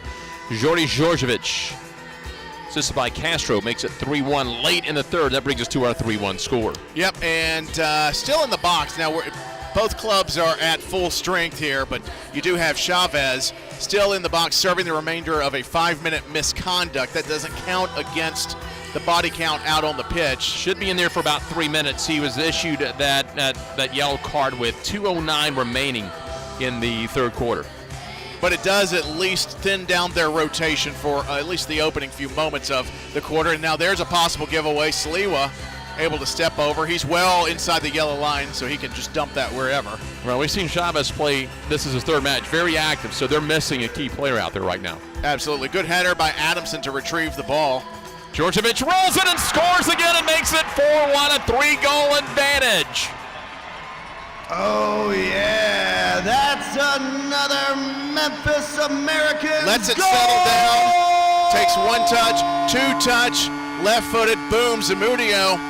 Probably should have done better on that. I think Georgievich was just a little surprised that he scored, but he's always got the dance moves ready nonetheless. You got to have those ready on a moment's notice, in all fairness. But it all started on the other end where Corey Adamson played his floor is lava game with a high ranging header and was able to send it down to the other half of the pitch. So now Memphis with a little bit more separation, and you got to expect at some point Columbus is going to start throwing everything but the kitchen sink. They need a goal. They need it fast to put some pressure on this Memphis defense. Well, they're looking for some momentum on the back of the hill, and Sliwa comes out to pick it up. You're just under 14 minutes, plenty of time, and goals can come quick and unexpectedly in the indoor game. But as you mentioned, they would like to at least get one back here in the next 2 to 3 minutes, just trying to get some momentum back on that Rapids bench. Yeah, absolutely. They need to get something quickly, because and I think that'll also help maybe give them just a little bit of a mental boost on top of a scoreboard boost. Just at this point, they got to get something cooking and in a hurry, because Memphis doesn't look like they're slowing down. Well, they got their first win against Rome earlier this week. It's their only one of the season. Look, you got 24 matches to play, but you don't want to get 6 matches in. You're trying to dig out of a hole early on. Meanwhile, Memphis sitting in first place at 3-1 would like to get a few more points, and plus they've done a really nice job in the goals advantage in the standings early on. Yeah, Memphis entering the game at plus 20. They're building on it. They'd like to get more. Scharf trying to. Good save by Zamudio. And are out to the right side. You know, the Columbus fans are terrific, too. I was talking to their play-by-play guy, Richard Holdridge, and they have a great fan base, too. I'm still waiting for when he has a big night for them to start singing the Phil Collins Zamudio. I mean, that's got to work. I mean, they brought their own drums to the match today. And give them credit. Usually in a league that starts up, a new league that's maybe unfamiliar to certain cities, you don't see a lot of fans that travel. Here is Sliwa coming way up, nearly into the other offensive zone, and decides to take a shot and misses high the upper dotty. But good to see. It's always nice to see those traveling fans in Columbus. All 3 matches have brought fans to Memphis. Yeah, I mean, you got to love the energy. That's going to be great for the league. And I know Rome playing their matches on the road this year, they've brought, now while they haven't brought fans, they've brought a lot of enthusiasm, and they've been a challenge for every home team that they've visited. They don't come in. It's not like the Washington Generals and the Globetrotters. They come in, and you better be ready to play Rome, because they come out from the get-go. And then Fayetteville, we haven't even seen here yet, so I can just imagine what that's going to look like. And what are we playing with Rome? There's 16 matches for Rome since they're all on the road. I don't know if they're playing a full 24-match schedule. Maybe just be a 16-match road schedule. Of course, they'll be part of the 14 playoffs, the 4 teams in the league, but they'll have a home field last year. And as we had Andrew Haynes, this one is caught. Sliwa a little bit out of position, able to get back as Adamson comes in to help out. But as Andrew Haynes said it, he's not gonna show all his cards. Here comes Georgievich, little fancy footwork. See what he can do. Georgievich into the corner, rolls one up. Zamudio knocks it away. He won't be able to pick it up, but able to kick it and clear it. But Andrew Haynes did hint, they're looking to add some teams. Could be another one in our region for Memphis to have another, regional rival in the area. So no telling what year number 2, even though we're only match number 5 into year number 1, could bring. Yeah, absolutely. And then take into account the rivalries that are already going to pick up with the original 4 teams. You got a pretty good recipe here. By the way, I got a text in between quarters that I've already made a mistake from my wife. Not marrying her. That mistake text came from the in-laws. But instead we sent her to the clinic today, the youth clinic that the Americans had on Alvarado. And I'm a paying customer. I'm paying my way for all of that stuff. I paid and I didn't buy the 3-pack. And my daughter is dying to go again. She had such a good time today, although I think right now Duran is not having such a good time in midfield as he got lifted up. Yeah, he came right down on the hip. He is up and jogging off. And I think my daughter's going to be a little sad because one of her coaches at the clinic, Brandon Rothfuss, is heading to the sin bin for a couple of minutes here for that trip at midfield. He got up under him too. Came up, lifted him off the ground, and Rothfuss going to the wrong penalty box. Well, hey, he's such a good fella. He doesn't even know where the penalty box is. Don't blame him. It's like in Memphis, not knowing where 201 Poplar is, where the jail is. Right. So a 2-minute power play coming up, and they're going to bring Zamudio well out of net. He's trying to play a little 6-on-4, and you're down 3. You got to take the chances of that not far off. Got into the boards, and it'll be Columbus ball. 10 minutes, so now time is going to start to become a factor for the Rapids, needing 3 goals to level this match up. It's good interpretation there by Eric Phillips. That header went out off of the bounce, so that's going to be a kick in from the side. Rockets are looking for the back door broken up. And 5-on-4 here, about 90 seconds remaining on the power play. Here's Chavez. He served the major. He was in the box between his minor and major about 6 total minutes. Yeah, he should be ready to run. He's well rested. Leads it back, Zamudio. I guess the lesson is you don't mess with Mike Mears. Right. Rolls it up the board. They're going to find Adams open. Adams with the left foot high and out of bounds. Tell you what, he reminds me a little bit of Corey Adamson. He doesn't need that much space to cock back and fire. They'll have about 50 seconds or so remaining here on the power play. Sleewa gets it back into play, and the clock begins to move. Just over 9 minutes to go.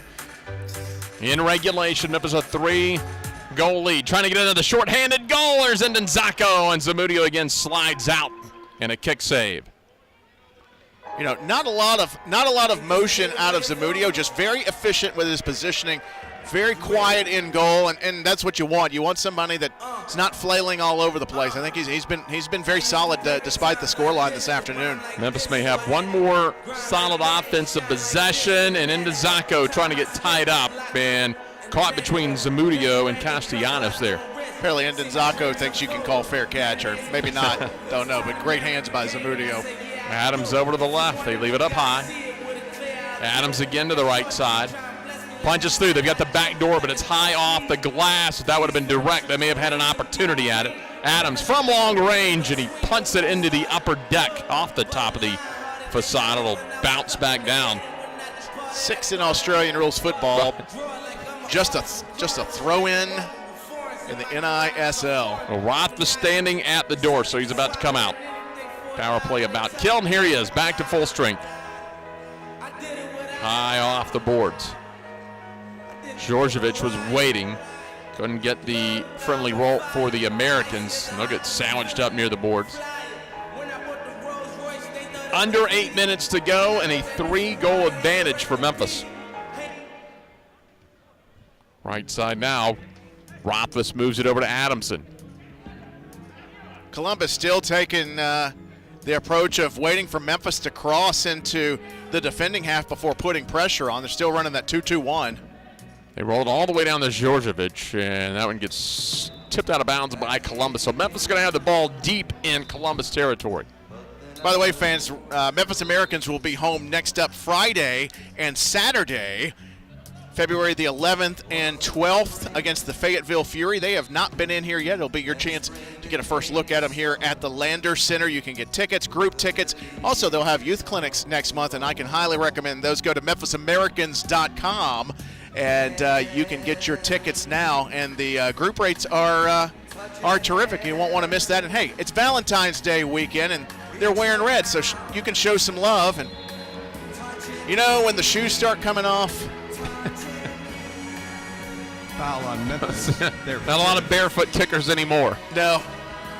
Who was it Tony Franklin of the Eagles back in the day, right? Well, there were barefoot kickers, and again, the South African Zola Budd, the barefoot Olympic runner. Oh, yeah. She took out Mary Decker, didn't she? No, she fell down. I think okay. Zola fell down racing Decker. Okay. There's one that's going to get off the facade of the suites here at the Lander Center. So down to 6:22 left here. And as you mentioned, Tim, Columbus still laying back waiting for Memphis. So they're going to have to kind of flip that, take some chances. Even if you give up goals, your only chance now is to take a few chances. And they may be doing that just now. Now we see pressure 2 up, now a third sneaking up to midfield for Columbus, and we'll see if they can maybe get Sliwa into a mistake. But no, Sliwa goes down the line. Typical Sliwa ball. Down low to Rodman. Works it back up the boards, and they'll get it to Rothfuss, back to Sliwa. Americans and the Rapids women will come up after this match, and the Memphis women this year undefeated in the NISL, and they have been outstanding. And, you know, Corey Adamson told us before the year, yes, he was excited. And there's another goal put on the front door and punched in by Dan Rodman, 5-1. And, Tim, that ought to do it here, a 4-goal advantage. Wow, yeah. Now the Americans here are inside the last few minutes of the match. Sliwa is going to get the assist on this, I believe. Yeah, why not? Because there's Rodman. No rebound necessary for that, Rodman. Nothing but net. So a 5-1 Americans lead.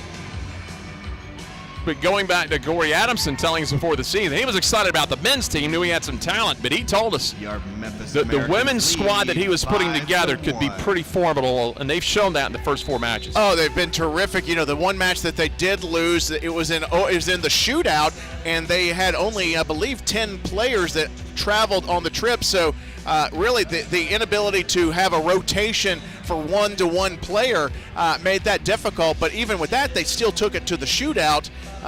But other than that, they've been very convincing in most of their matches this year. And I think the mental toughness of the women has shown it. And now they're actually picking up a couple of more players coming in as well. So a lot to look forward to. About a 20-minute or so time to change over from the men's match to the women's match. And it'll be interesting. It'll give time for Peter Sliwa to change. Right side rolls it. Just got ahead of that one off the boards to Djordjevic.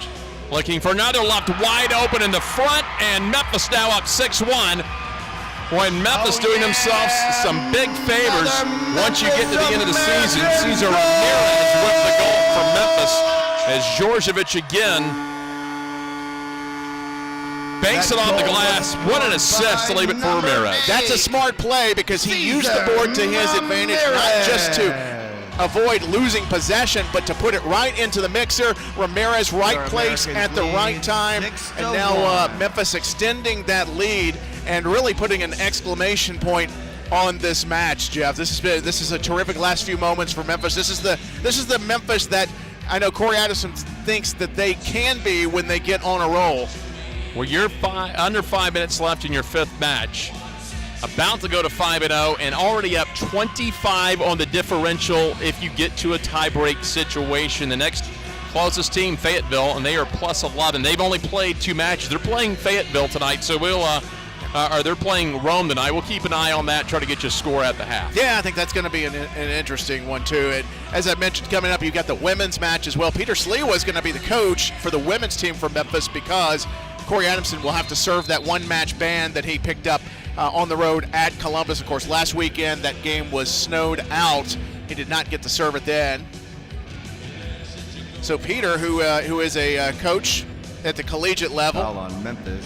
he'll get broken in. And in fact, when he came in today, I said, "Hey, Coach, how you doing?" And of course, Peter, I don't think his blood pressure ever goes up above like 110/70. He's like, "Well, doing fine.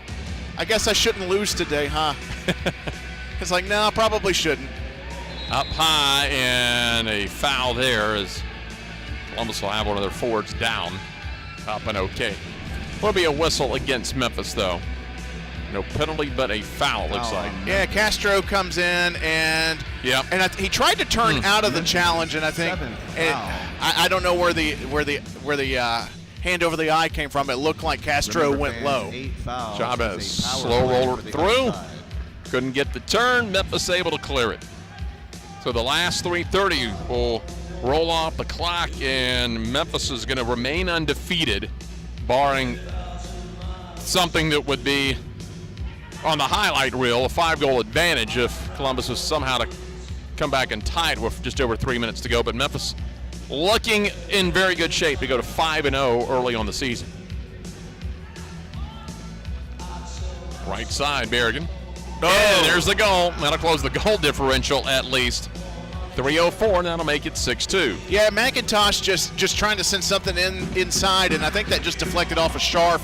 I don't know if they'll call that an own goal or if that will be a goal for McIntosh. Take a look here. McIntosh decides to go to his left, and then off the shot, no good deed goes unpunished. It looked like it went off the left boot of Scharf and then had some side spin and went in. 6-2, Memphis 4-goal lead. 3 minutes remaining, and Adamson's going to do all he can to have his team run as much clock along the back line until they see an opportunity. Right side, and it's Rodman taking off his feet. Now here comes, they've got numbers ahead.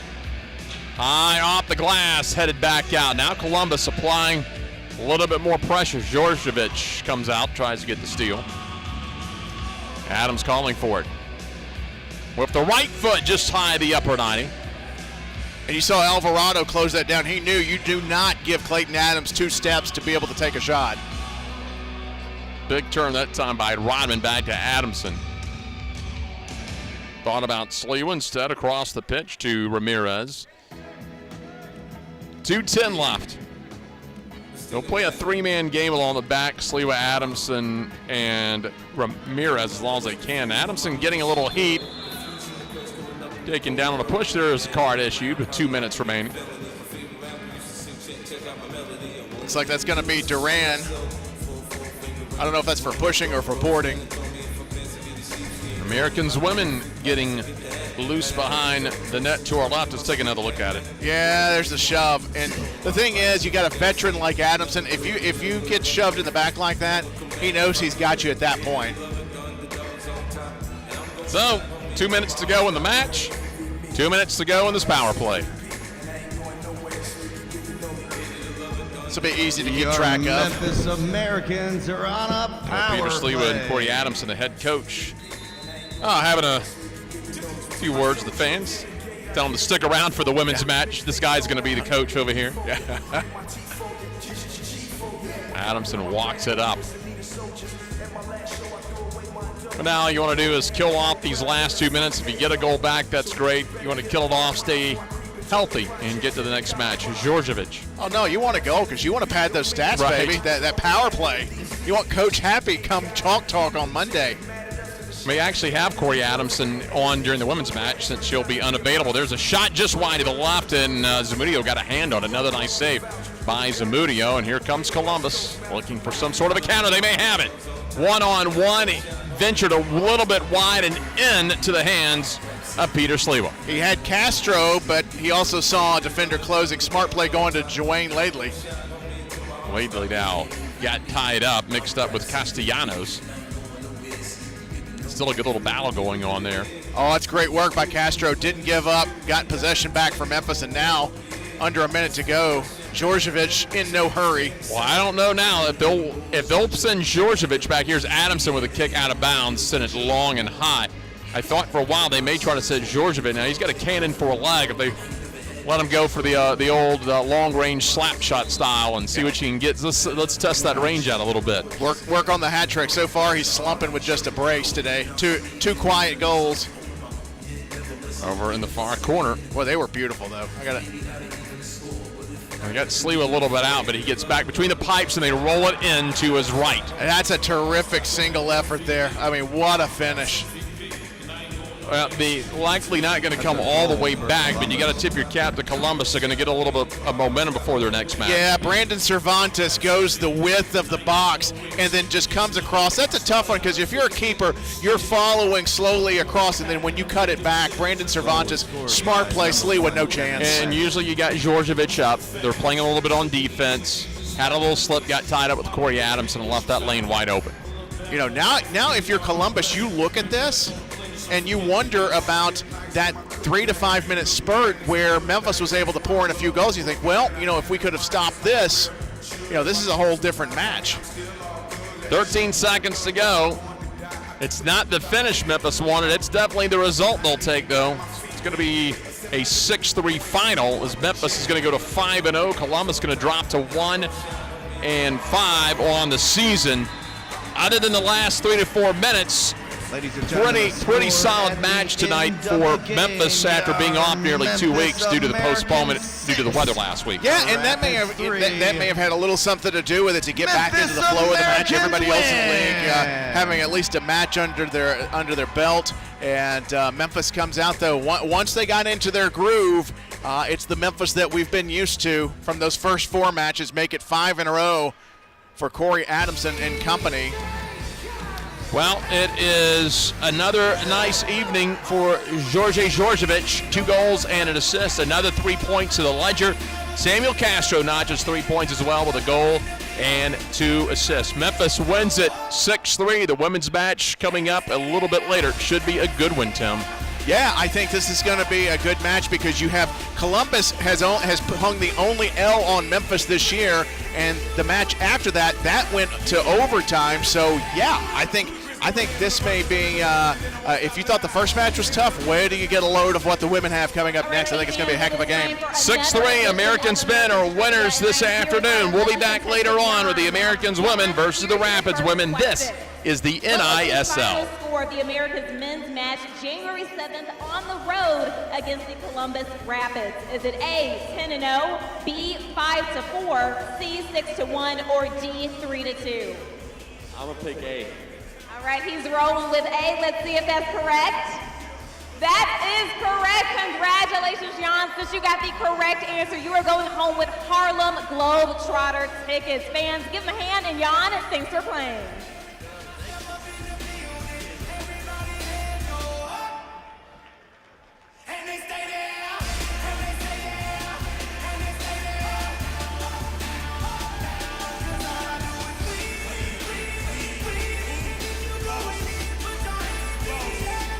Fans, thank you for attending today's game, and thanks for your support. The autograph session will begin in about 5 minutes on the concourse. And fans, don't you dare forget, the Americans women's game will begin in approximately 25 minutes. Once again, there are autograph sessions taking place in about 5 minutes on the concourse, and the women's game is up next in approximately 25 minutes.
Hey fans, the Americans game ball toss will take place at halftime of the women's game.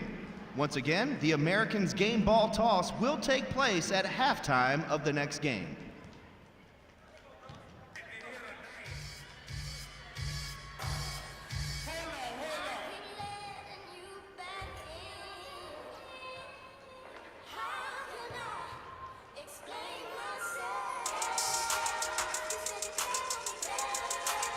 Louisiana, murder on the beat.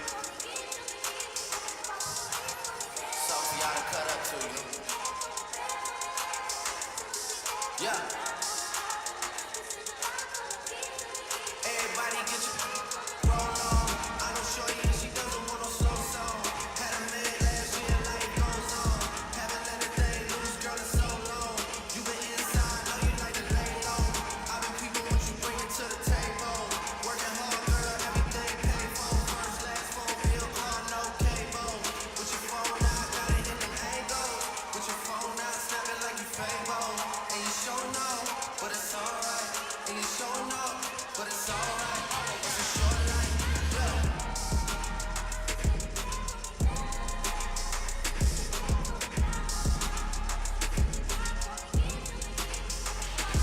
That's a real one in your reflection. Without a follow, without a mention. You really piping up on these.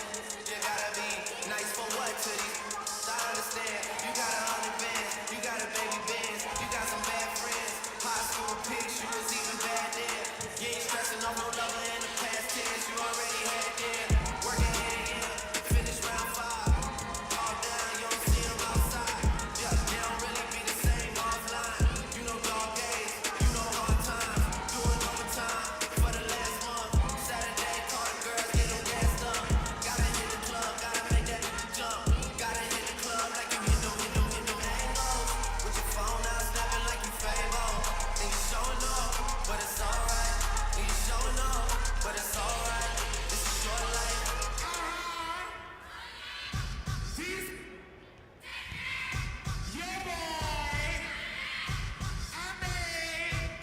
Watch the breakdown.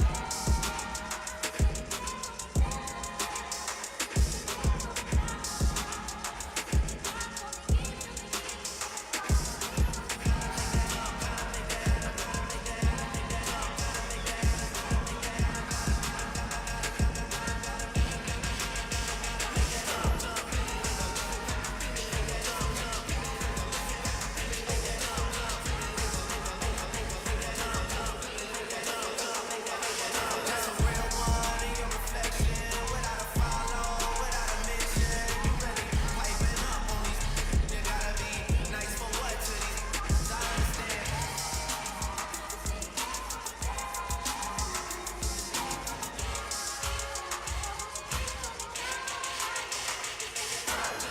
Gotta hit the club like you hit them angles. It's a short life.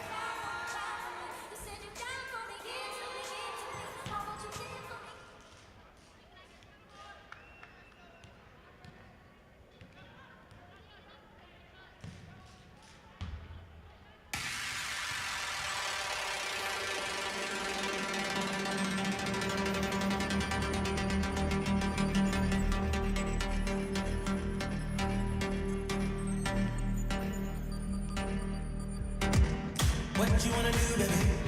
Where you wanna go? I'll take you to the room, baby. I'll take you to the club. I treat you like a real lady, no matter where you go. Just give me some time, baby. 'Cause you know, even when we're apart, I know my heart is still there with you.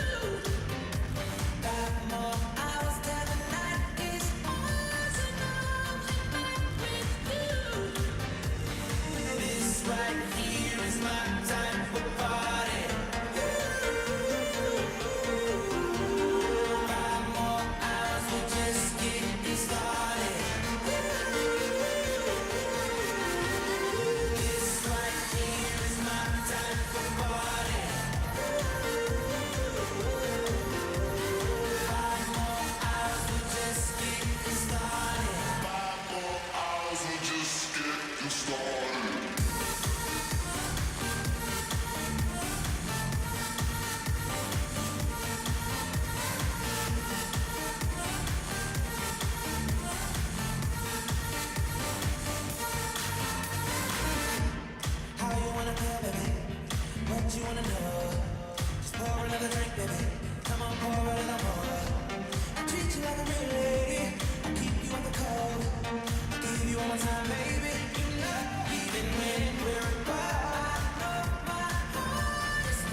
Yeah. I mean, where should I really even start? I got that I'm keeping in the dark. I got my across the street living large. Thinking back to the fact that they dead, thought my raps were the facts, so they sat with the bars. I got 2 phones, one needed charge. Yeah, they twins, I can tell it apart. I got big packs coming on the way. I got big stacks coming out to save. I got Lil Max with me, he the wave. It's a big gap between us in the game. In the next life, I'm trying to stay paid. When I die, put my money in the grave. When I die, put my money in the grave. I really gotta put a couple in their place. Really just lapped every in a race. I really might tap realest on my face. Lil CC, let it slap with the bass. I used to save with a mask in a cave. Now I'm like, nah, live on good, go away. Ain't about to die with no money I done gave it. I was on top when it meant a lot. Still on top like I'm scared of the drop. Still on top and these wanna swap.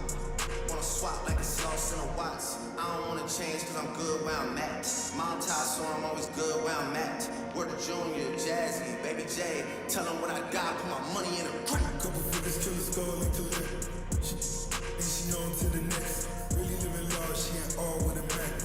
Thinking small in the mall with a rat. Roll with us if you really wanna get it. Go get a $500,000 in a sprinter. Phone ringing, no big tipple. I got the hook and there really no limit. Dead boogers in you, DNA. Ricky's mother's indicated with it. Look, just another state case. Very round, but chase bank time to bounce. Gotta count on my allowance. You pushing, so I gotta reroute it. Dripping like I got $1 zillion. Got the truck jumping like time when I rebound. Then I'm out. And I never talk about it. The homie squad, but we all smoke the loudest. Rich, then I'm really being modest. Cause the way I do my deals never treated like an artist with a house. You could DM my account. My DM 6 figures and I'm counting. 9 figures used to go till I hit it. These they ain't living so buried mine with me. Walls got it. When I die, put my money in the grave. I really gotta put a couple in their place. Really just lapped every in a race. I really might tap realest on my face. Lil CC, let it slap with the bass. I used to save with a mask in a cave. Now I'm like, nah, love, I'm good, go away. Ain't about to die with no money I done gave it.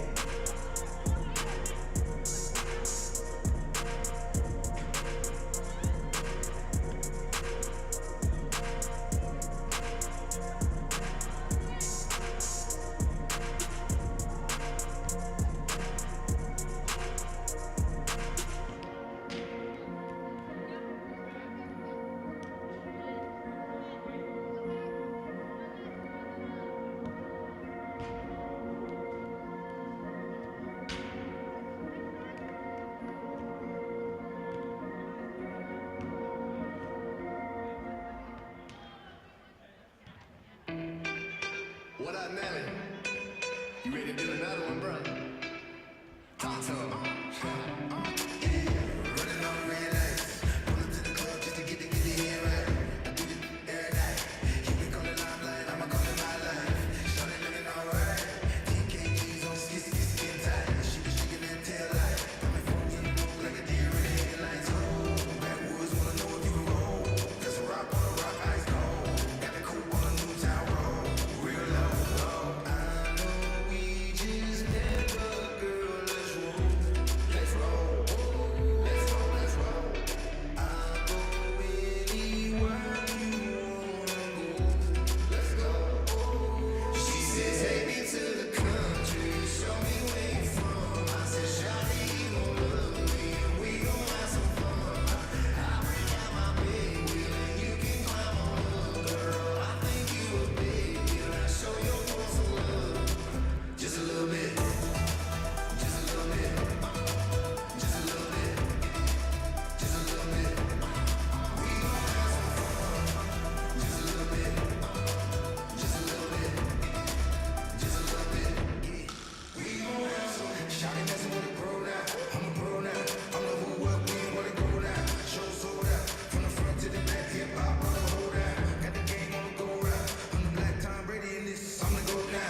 lice. For your pest choice and pest control, call James Pest Management, 367-2007.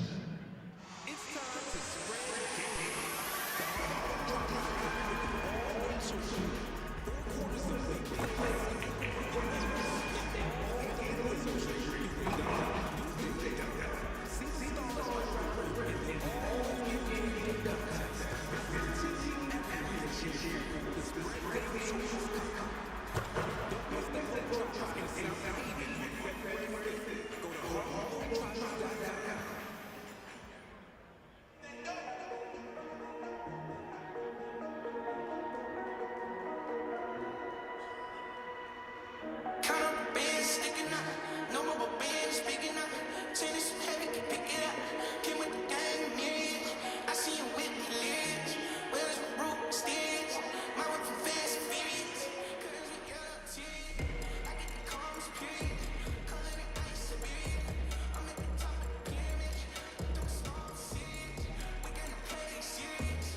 Came with the gang myriad. Came with the gang myriad. Came with the mother. Sit up. I just forgot what I was. Party out, party out.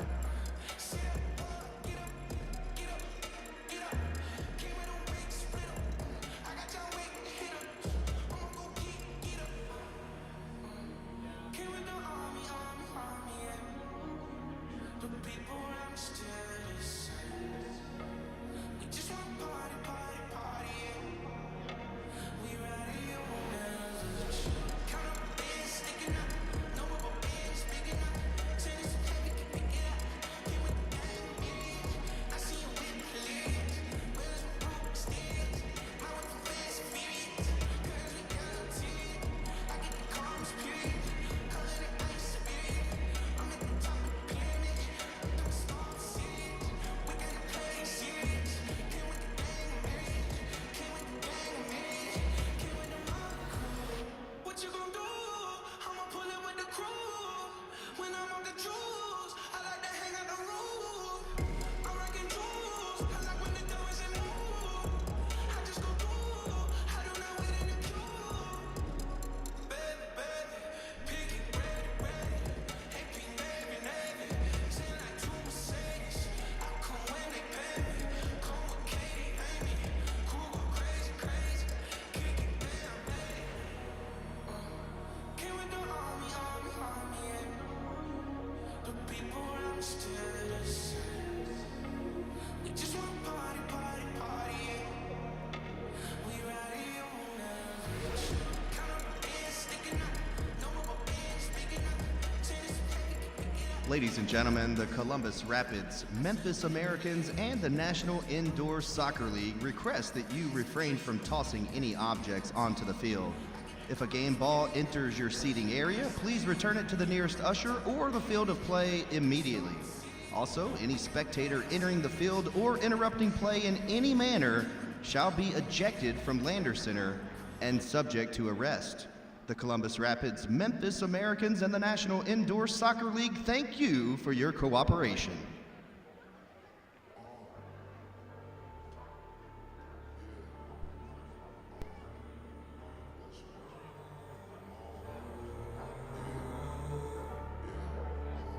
I was raised by the wolves. I was raised by the wolves. I was raised by the wolves. Ain't playing fool. Run through the night, playing with your life. Going against the pack, that's risky in life. Better play it right, and you better play it right. I got loyalty and blood. I do anything for love and everything for us.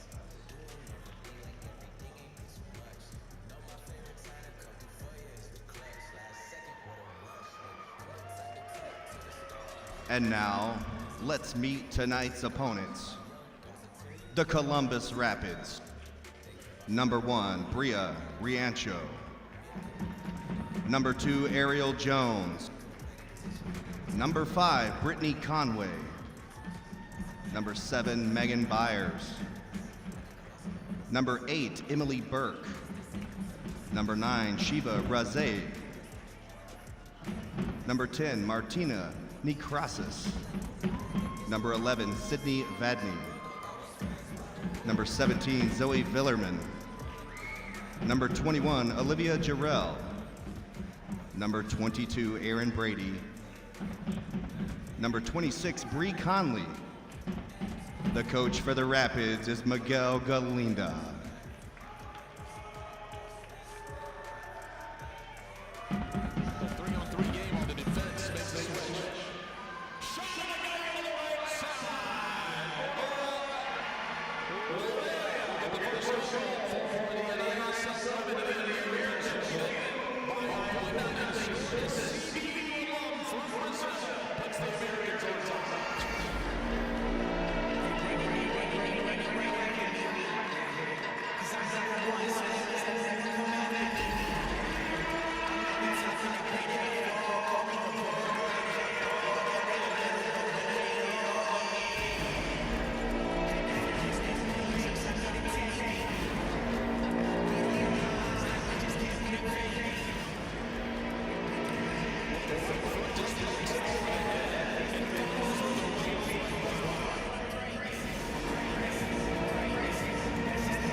And now, ladies and gentlemen, it's time to get on your feet.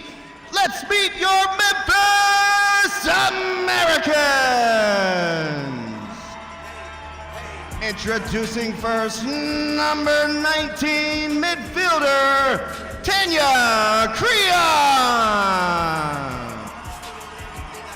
Number 7, midfielder, Alexis Cat. Number 22, forward, Ashlyn Jones. Number 24, forward, Bailey Tadlock. Number 11, midfielder, Stacy Owers. Number 15, forward, Rebecca Pasicazia. Number 5, midfielder, Lauren Odino Drown. Number 8, forward, Kristen Sparks. Number 3, forward, Kim Uriquia.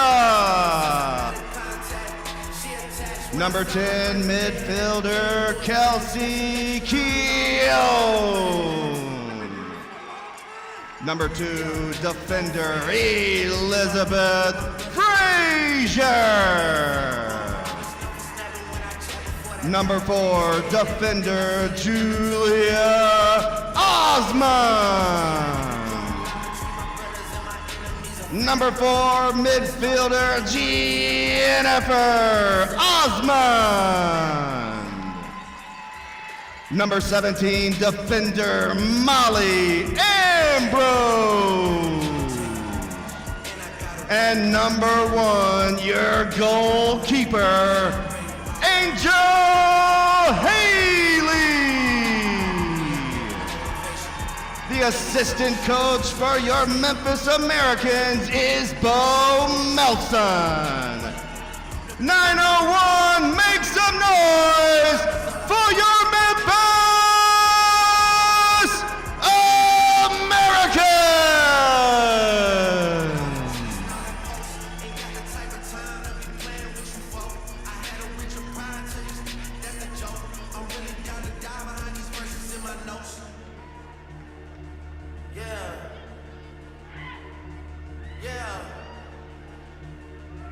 Yeah, brothers, but my brothers, man, they no kidding, that's a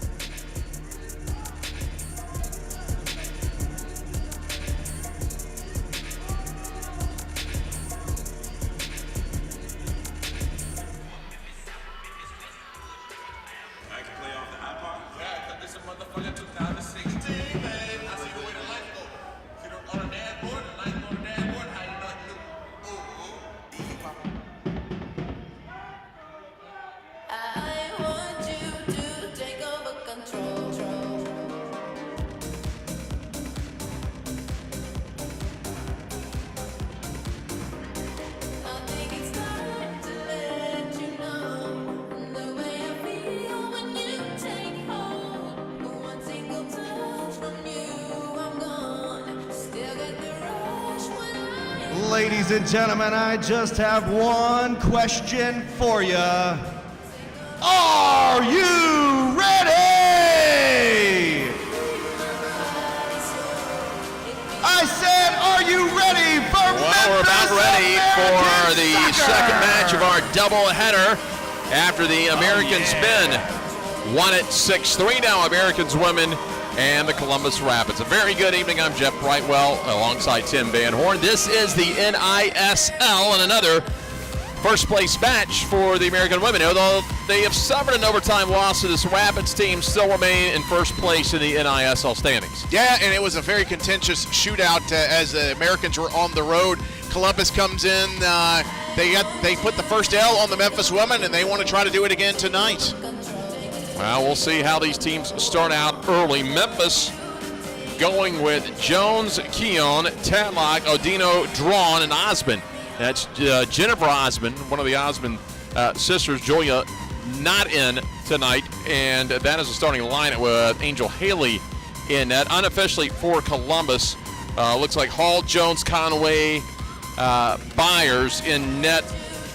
Double check that for you, but those the starting five out in front of the keeper tonight. Again, Jones, Conway, Byers, Gerald, and Hall are your starting five up in front of net tonight. And Bria Rancho already forced into action with a good save off of a Tadlock shot. Bailey Tadlock joining the Americans. Nearly got it on the back post that time. Memphis and the Reds trimmed in white, and Columbus in the white tops and the navy shorts. And again, this is going to be the fourth time in 5 matches these two teams have met. They're getting a lot. It's front-loaded between Columbus and Memphis. They won't see much of each other back half of the season. Got it on the left side now. It's going to be Keon. Keon will work it up. Here is Jones.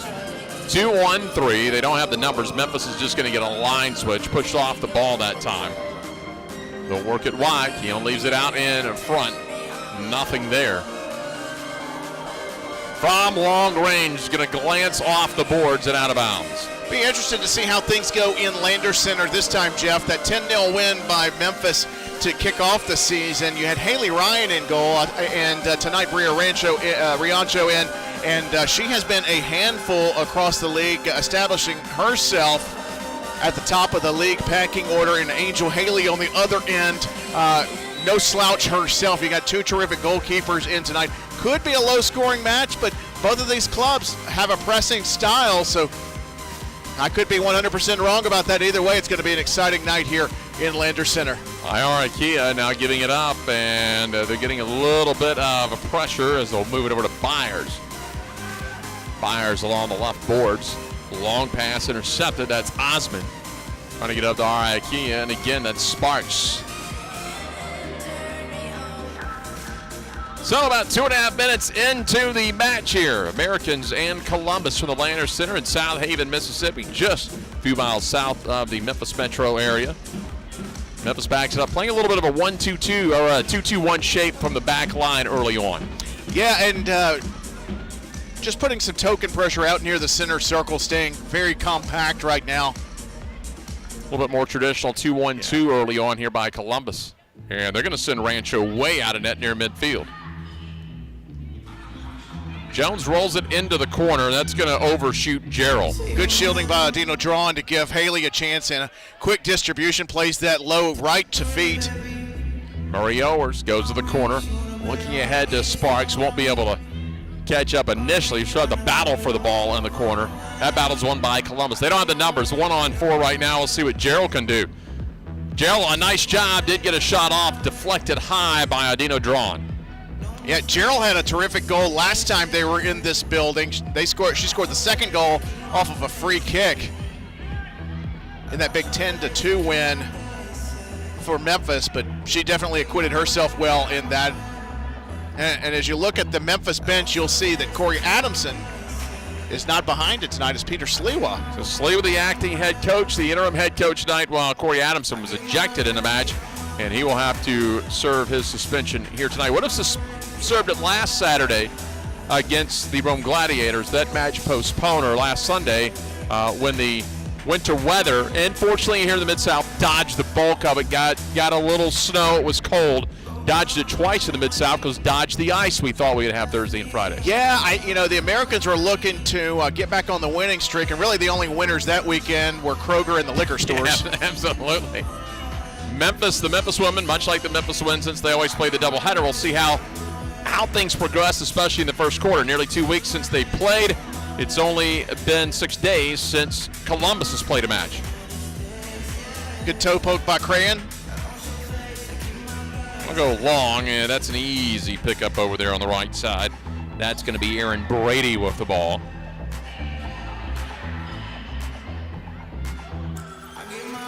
Comes up. Picked up, easy handle by Angel Haley. Yeah, good read off the wall by Haley. Poke back to Haley off the foot of Cat. And given away, they couldn't control it. They would have had a nice 2-on-2 opportunity as Villerman just couldn't get a handle on it. Oh, nicely settled down and good turn to Tadlock.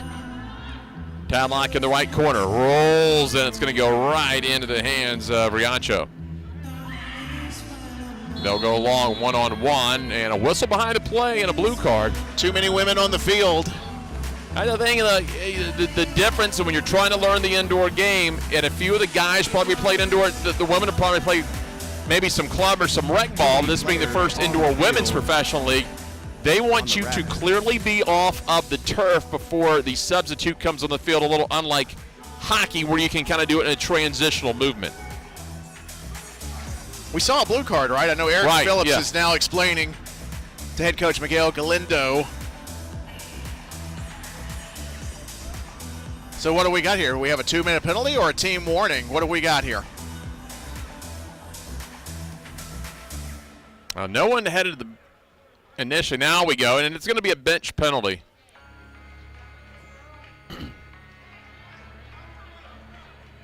We'll see if they announce what the specific infraction was, but they are going to send off Villerman as the Rapids player headed to the box. Americans are on a power play. And they'll do a drop ball restart. Memphis will maintain possession to start the power play. Yeah, as soon as it's posted, we'll let you know. I think that was just too many. Yeah. There's too many women on the field. Rolled up. So Memphis on the power play. 5-on-4 for the next 2 minutes. Just underway here with 9:17 remaining in the opening quarter. Memphis pressing three in the back third for Columbus, just trying to find an outlet for a break. Yep. Picked off. Substitution violation is the official ruling. So too many on the field. From the right side, the kick's going to be high. Murray Owers had it there, but again, ball couldn't get settled down on the turf and got up under it. So that'll stop the clock. So Memphis is going to have about a minute 25 remaining here on this power play. So Memphis creating a couple of opportunities. Also on the other end, Columbus has had a couple of drives down, counted a couple of shots off the boards. Going to go long, looking for a shorthanded counter. Nothing there, and Jennifer Osmond with the ball. Along the boards, Osmond over to Keown. They'll leave it up, long range shot, and nearly into the upper 90. Great save by Riancho. Net left open, and that went up into the stands. She get a piece of that first shot? It looked like she did. Wow. Looked like it from up here in the top of the Lander Center. And I think maybe we just had to do a trade. Give me the ball back, I'll get you some ice cream in the second half. Smart play by Riancho. She's tall, she's rangy. And in the indoor game, typically the goalkeepers, if low shot, you play with your feet high, have those hands ready. And she was at the ready. Terrific save, rebound, the shot. Memphis couldn't convert, but a little bit of pressure here during the power play. Well, 15 feet to navigate from your left to your right if you're in net in the NISL. Goals 15 by 8 feet. About a minute on the power play. It'll take the high hop and picked up by Riancho. Off the boards, Columbus trying to get the clear. They couldn't that time. It went off of Osmond. Osmond kept it in momentarily. See if Columbus wants to push a shorthanded opportunity they want to clear. They're going to push it a little bit, but the ball got away from Gerald. Around 35 seconds left here in the power play. Memphis with a 5-4 advantage. Murray Owers Sends it toward the corner, looking for Jones again. Shielded off, cleared out, off the boards. Memphis still controls the power play with the left foot, trying to make another move. From the left side, it's going to be high. That time, nice opportunity by Keon. Unfortunate result, a little frustrated with himself. And now the power play is over, back to 5-on-5. Odino drawn. And Memphis now may, with the stoppage clock, say they want to get a switch after the power play. There's a whistle. Columbus will get a switch, being shorthanded. Now it'll hop in and out of the penalty box. So 7 minutes to go here. No major threat. There was the one shot. Riancho made a great save. No major threats. This match starting out a little bit like the men's match where the goals came in the back half. They'll turn and go. Nice work there. And that's going to be deflected off of Osman. Back out to midfield. Head up into the corner. Again, it's going to be Jones. They'll move it back to midfield. And they're a little bit more of a 2-1-2 traditional shape. Long pass, no one there. Easy pickup by Memphis and Murray Overs. Had numbers if they wanted it, but it was time for a line change. Long match, good discipline on the bench. Peter Sliwa, Bo Melson running the bench for Memphis here. This match starting off a little bit like opening night of the NISL, where Memphis just not getting that turn. Maybe a little bit off after a 2-week layoff. Remember that match on opening night in the NISL, they really turned the corner and turned it on in the second quarter. Yeah, they did. Once they got their sea legs under them, then it was a totally different looking team.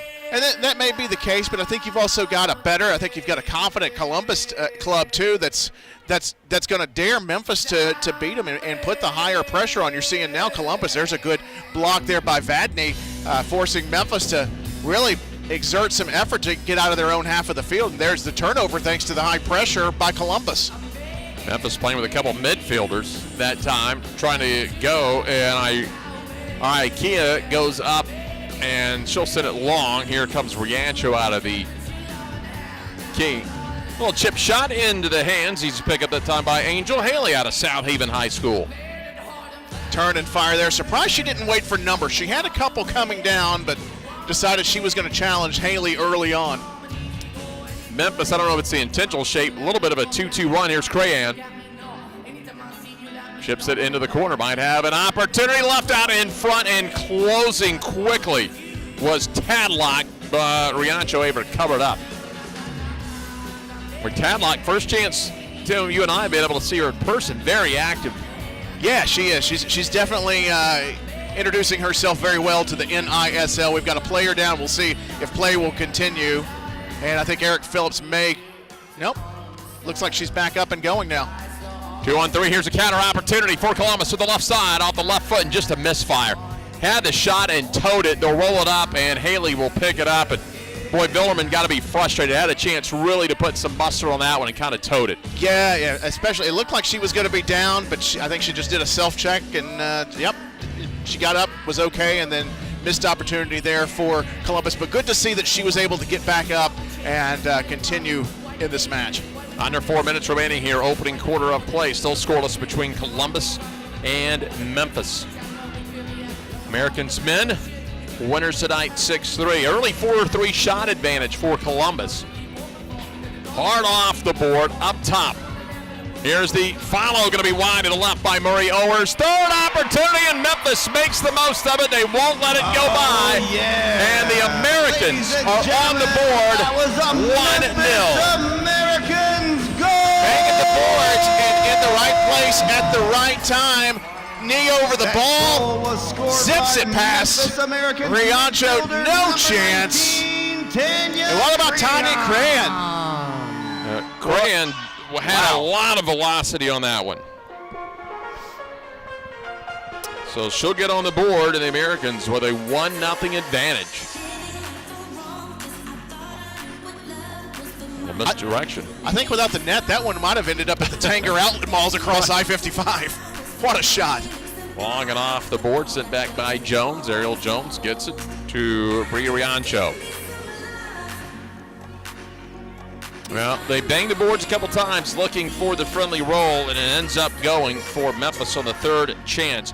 Crayon assisted by Murray Owers at 3:37 of the opening quarter. Right out the head, that'll make its way into the stands. Well, after 2 weeks off, started out just a little bit off and nearly a second goal. Can't get the follow there. That's going to sit one hopper out of bounds on the Memphis bench. Smart play by Kelsey Keon. She was in the right spot at the right time. And a lot of us just simply comes down. A big difference from the outdoor to the indoor game is just simply the positioning and the discipline to trust in the process, trust that deflections are going to come your way, and positioning yourself on that far elbow, the far post, just a smart play. And we've seen that all season from Kelsey Keon. She's been one of the stars that has shown brightly early on. Osmond down off to the right side, Jones. Jones trying to work it over to Murray Owers. Little 50-50 ball, and that one's kicked high and cleared by Ariel Jones. Settled but uncontrolled by Osmond. Here's a 2-on-2 chance for Gerald. Gerald works wide to the left, and the shot's going to just be wide. The follow is going to be sent high into the concourse. I tell you, she's one of my favorite players in the league, Olivia Gerald. It's a good move, turned her defender, took the shot, didn't wait, was very aggressive. And we've just seen her through the early portion of the season. She's easily been one of Columbus's best players and one to watch in this league. It's good to see these teams starting to get their identity, their stars, and that's something as this league continues to grow. These are some of the biggest names that you're going to have as we continue on. Under a minute 20 to go. With the left foot deflected by Sparks off the shot by Aldino. Drawn, nothing doing, but in the corner. All right, Arakia really battling. That may be Frazier battling in the corner. Yeah, that was Arakia. Love Arakia's willingness to do the backhand again, and she does it again. The overtime goal against Rome, and now Sparks is the queen of the reverse header. Another goal. Americans goal! Did we just go into the DVR and play the last 16 seconds of the Rome game? This ball launched in from Osmond, and just the redirect. Actually, she's turning and aiming that in. That's even better than the overtime win, or the end of the fourth quarter winner. Tremendous goal by Kristen Sparks. Well, Jeff? they're going to start to get film as we get down under a minute. Film around the league, and not for off the back headers, but they are going to start to recognize around the league. Don't let Sparks get into the box and get her back toward the net. Able to get positioning. That's the second goal she's scored like that in the last 3 matches. 30 seconds to go and a 2-0 Memphis lead. And again, to start, Memphis wanted a little slow after 2 weeks off, but they punched in 2 goals here late in the first quarter, much like opening night. Sparks assisted by Osmond to make it 2-0. That came at the 1:02 mark. Chance to make it a 3-0 match, and the shot to the right. And I tell you what, Tadlock probably going to be a little frustrated to have the entire right side from Riancho wide open. 7 seconds remaining, and Memphis will go into the second quarter with the lead, and it's going to be a 2-0 lead. Goals by Crahan and Sparks. Last 5 minutes, very solid for the Americans. Yeah, they found their groove, and did they ever? And then they went back to the future with that goal by Kristen Sparks, and both of those well taken for Memphis. I would think somewhere in the arena where Corey Adamson is, he's got to be watching, and he's got to be very well pleased with what's going on thus far here in Lander Center. Maybe enjoying a post-game meal in the office, watching the NISL stream. It is 2-0 Rapids through 1 quarter. Tim and I will be back after this. This is the NISL. Also, fans, be sure to stick around for the autograph session following today's game. The players will begin signing autographs approximately 5 minutes after this match on the concourse. Ladies and gentlemen, as a friendly reminder, we ask that you please stay aware of gameplay for the ball flying into the stands. Your safety is our first priority, and we thank you for your cooperation. And go Americans!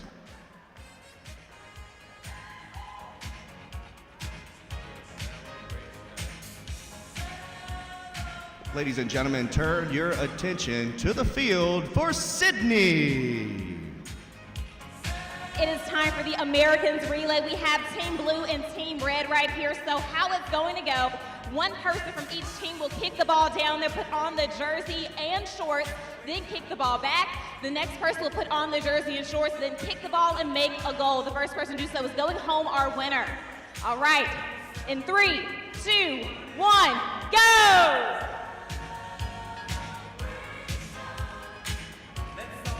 All right, Lucas is putting on his jersey.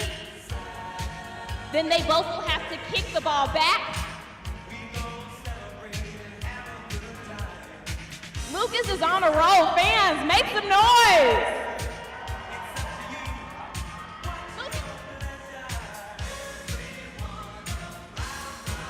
All right, they are neck and neck.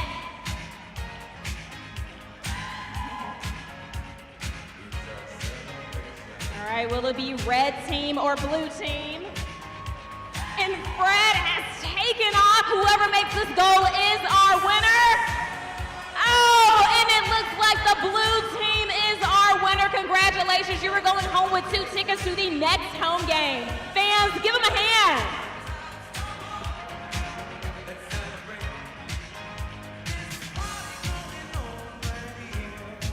Once again, the Memphis Americans would like to show our support to the men and women here tonight who serve our community. Thank you to all the first responders at today's game. Let's give them a big round of applause.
Well, ready for second quarter action from the Landers Center in Southaven, Mississippi. Underway as Memphis catches a couple of late goals in the first quarter, scored by Crayon at 3:37 and Sparks at 1:02 to take the 2-0 lead, and that's what Memphis wanted at home, Tim, after a couple of weeks of no action due to the weather postponement. Yeah, they needed to get out on the front foot because we've got a situation where Columbus comes in. They're very confident in this match, and now we've got looks like another 2-minute penalty here coming up. Yeah, that put her into the boards pretty well over there. Take another look. Yeah. Is that going to be on Keon? Yeah, that's. I think even Keon thought, probably didn't think I was going to get her that high and take her off her feet. So if it is, Keon would likely come off. They may call no penalty on this because no one is making it. Officials are talking it over. We'll see what the official call is going to be. But you can tell, Tim, after the first couple of weeks, we figured that the players, especially in the women's division, would figure out the physicality and how to put people on the boards, and we're seeing it here tonight. Well, they're putting the reserve keeper in. This may be, didn't know if that was going to be a major or not. We'll wait for the official announcement to see exactly what kind of call we're going to have. It appears there's going to be some sort of foul on Memphis here. Yeah, and looking down at the other end, Memphis is already setting up in a diamond defense. Yeah, here you go. And Keon may have gone off to get looked at by the train. I mean, she delivered the hit, but she also took a lot of it, and so Memphis is going to send Stacey Murray-Overs into the box to serve the penalty. Yeah, she's getting treatment over on the bench. We can see now that the trainer's taking a look. So Memphis comes out in a diamond. Power play, and Columbus would really like to get back to within a goal here. Take advantage of the power play. The Memphis men scored the shorthanded goal to start the scoring out. That's going to be cleared by Memphis back up the midfield, controlled by Brady. Brady from long range, well wide to the right of Angel Haley. I mean, we didn't even get into the first quarter stats. Memphis with 8 shots in the first quarter, Columbus with 5. That one will get out. So they got about a minute 30 remaining here on the power play. That kick's going to come for the top of the key. We've seen Olivia Gerald do this before, off the free kick, go high. Indirect, right side off the right side of the foot. Good thought. Unfortunate result for Gerald. She had the right idea, though. They still have plenty of time. They still have a little over a minute remaining on the power play. And that one, they wanted to go right corner and just shanked it off the right side of her foot out of bounds. That's going to cost them probably about 20 seconds at least off the penalty here. Now, Columbus, if they're smart, they'll continue to press high. And Angel Haley able to keep that in bounds, and now Columbus will reset here. Aaron Brady over on the far side running point. They'll dump that down near side, though. Wrapped around, and Cat able to send it at least up to the yellow line. Under a minute, about 45 seconds, out of bounds again. Now, that should stop the clock on the power play when it goes out of bounds, and it will. Yeah. So they'll have a little over 30 seconds remaining here on the power play. 13:01 remaining opening half. They're trying to get back to within a goal. That's Alexis Cat, but it's Coach Cat to me, because today she was one of the coaches at the Memphis Americans Youth Clinic. Corey Adamson, also Brandon Rothfuss, along with Alexis Cat, coaching the youth today. And then the kids got autographs, pictures after that, and got tickets down low for the match today. It's a great deal. You can go to memphisamericans.com, and if you're a traveling supporter with one of the other clubs and you're coming in the day of the game, I highly recommend this camp, regardless of whichever team you pull for, because they are the coaches, the players are very youth-centered. It's a good time had ball. My kid was tired. She had to take a nap, and as a parent, you know how much that's worth for It's worth the price of the camp. Oh, yeah. Yeah, you can't put a price on a couple of hours with a nap. Back to full strength. Power play is now over. Off to the right, 1 foot. Nothing doing for Columbus. Memphis will get a clear. Let's see if they try to get a line change. It's not going to be deep enough, as Riancho came out and took that opportunity for a line change away from Memphis. She'll go deep. Into the boards. Takes the Columbus roll, but the follow on the shot's going to be wide to the left of Haley. Another opportunity a little bit out in front of Gerald. See what Memphis can do with it. They send it down, but unable to maintain possession. Brady, little touch up. Top of the key from the backside. Caught in a double team. Slow roller back to Haley. Memphis wants a change. Both doors open, but they've been able to get a full clear. They'll mess around with it on the defensive line, so the two forwards midfielder have been able to switch up. Memphis having some trouble here, Tim, though. The Columbus forwards not going to let Memphis gain a lot of possession along that back line and march it up. They really want to force the issue. Yeah, and really just left with just some quick, short switches toward the other side of the field. Couldn't make the full switch across. There's a good tackle put in by Kelsey Keown. Memphis hasn't been in the offensive third much here in the second quarter of play. They desperately. Now they're able to get one switch along the back line. Still want to get that second defenseman off. It's good shielding by Keown. She's got a switch there on the run. To the right side, looking ahead. They've got Jones in there if they can do something. Trader was there. Nothing working that time for the Americans. Up high. Send it across. Jones. Touched up. Here comes Gerald. It's a good block by Jennifer Osmond. Julia Osmond. There's two on the team, Jennifer and Julia. So we've got Jennifer playing tonight, and that's from Corey Adamson right before the game. If I'm correct, I believe it's Jennifer we have tonight, yeah, and she's wearing number 4. They had switched numbers. Out of North Alabama from 09 to 13, assistant director at Collierville Soccer Association.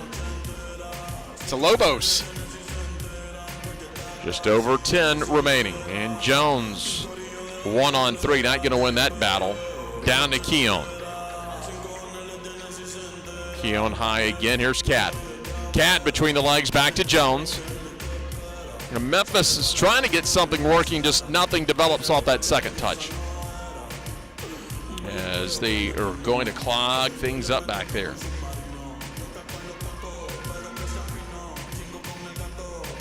through traffic, off a couple of rapids. Memphis now with 3 pressing in the attacking half of the pitch. Here comes Alexis Cadd to make that 4. Vadney trying to clear across midfield. Memphis picks it up. Memphis going to go backwards here just to try to get some spacing. So back to the 2-1-2. Jones is coming off. Looks like that may be Sparks coming in. And Sparks immediately going down to get her back toward the goal.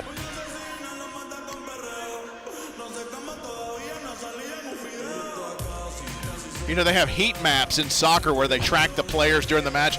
I just have like a big red dot for Sparks inside the box. It's just you just hang out there. Maybe come back, play a little bit of defense. Just stay there and head the ball backwards, and you've earned your pay for the week.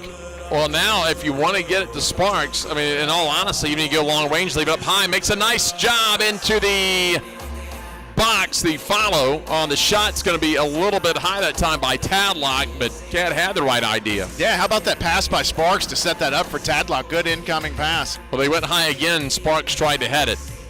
But if you're out, if you're a defender, if you're the midfielder maybe hanging back, whether you're Keon or someone else, you're going to try to leave it about eye level now for Sparks once she gets in there with her back toward the goal. Sure, she showed an extra dimension to her game there. Moment ago, creating a chance for Memphis as they continue to put the pressure on, and Columbus has done a good job slowing things down, but not creating chances themselves here early in the second quarter. Molly Ambrose in uniform tonight. Out of Millsaps, and she's one of the newer additions out of Millsaps. Played in 43 matches, scored 10 goals, had an assist at Millsaps, a player that kind of checked out the NISL early and made a call to the Americans, Corey Adams, and said, I'll let you come try out. And he was excited to get her. There's a shot and a goal from the left side by Osmond. Oh, yeah, ladies and gentlemen, that's powered it through high on the right. Americans goal! Nice ball right on stride for Jennifer Osmond, going high. Riancho guesses low to middle, ripples the net, and now Memphis adding some separation here. A big 3-goal lead here halfway through the second quarter. So a 3-0 advantage for the Americans. Just over 7.5 remaining in the first half. Here is Jones. Ball makes its way through. Memphis trying to get it out of the defensive third inside the yellow line. Very physical play. Nice move, but Haley there for the pickup on the right post.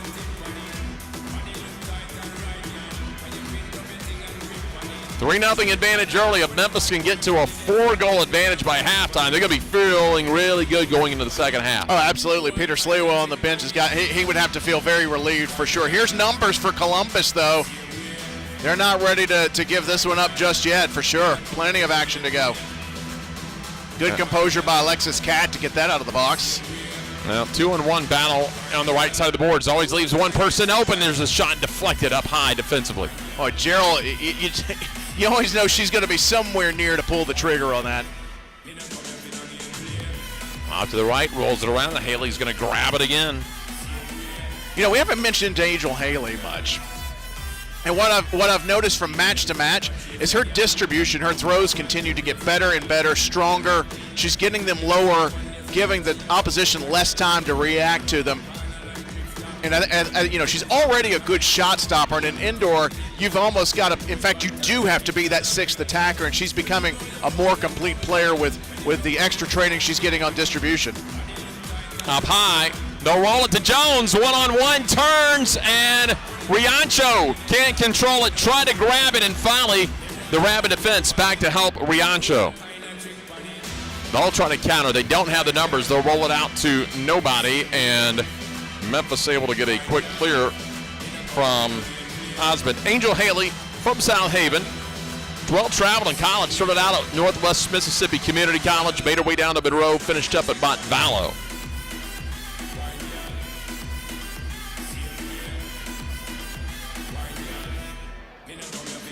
Ooh, off the head and out of bounds. We'll have to check on her. Took the brunt of that one. I think that was Villerman. Yeah. Got her bell rung. And right off the jaw, too. One's it off the head. Says she comes over and says, I'm okay. And the one thing, if you took that off the head, but the way she came off looked like it may have kind of got her on the jaw. 5:26 remaining here in the opening half of play.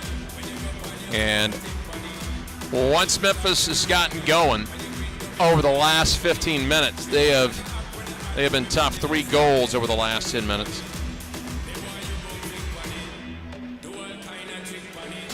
3-0 Americans.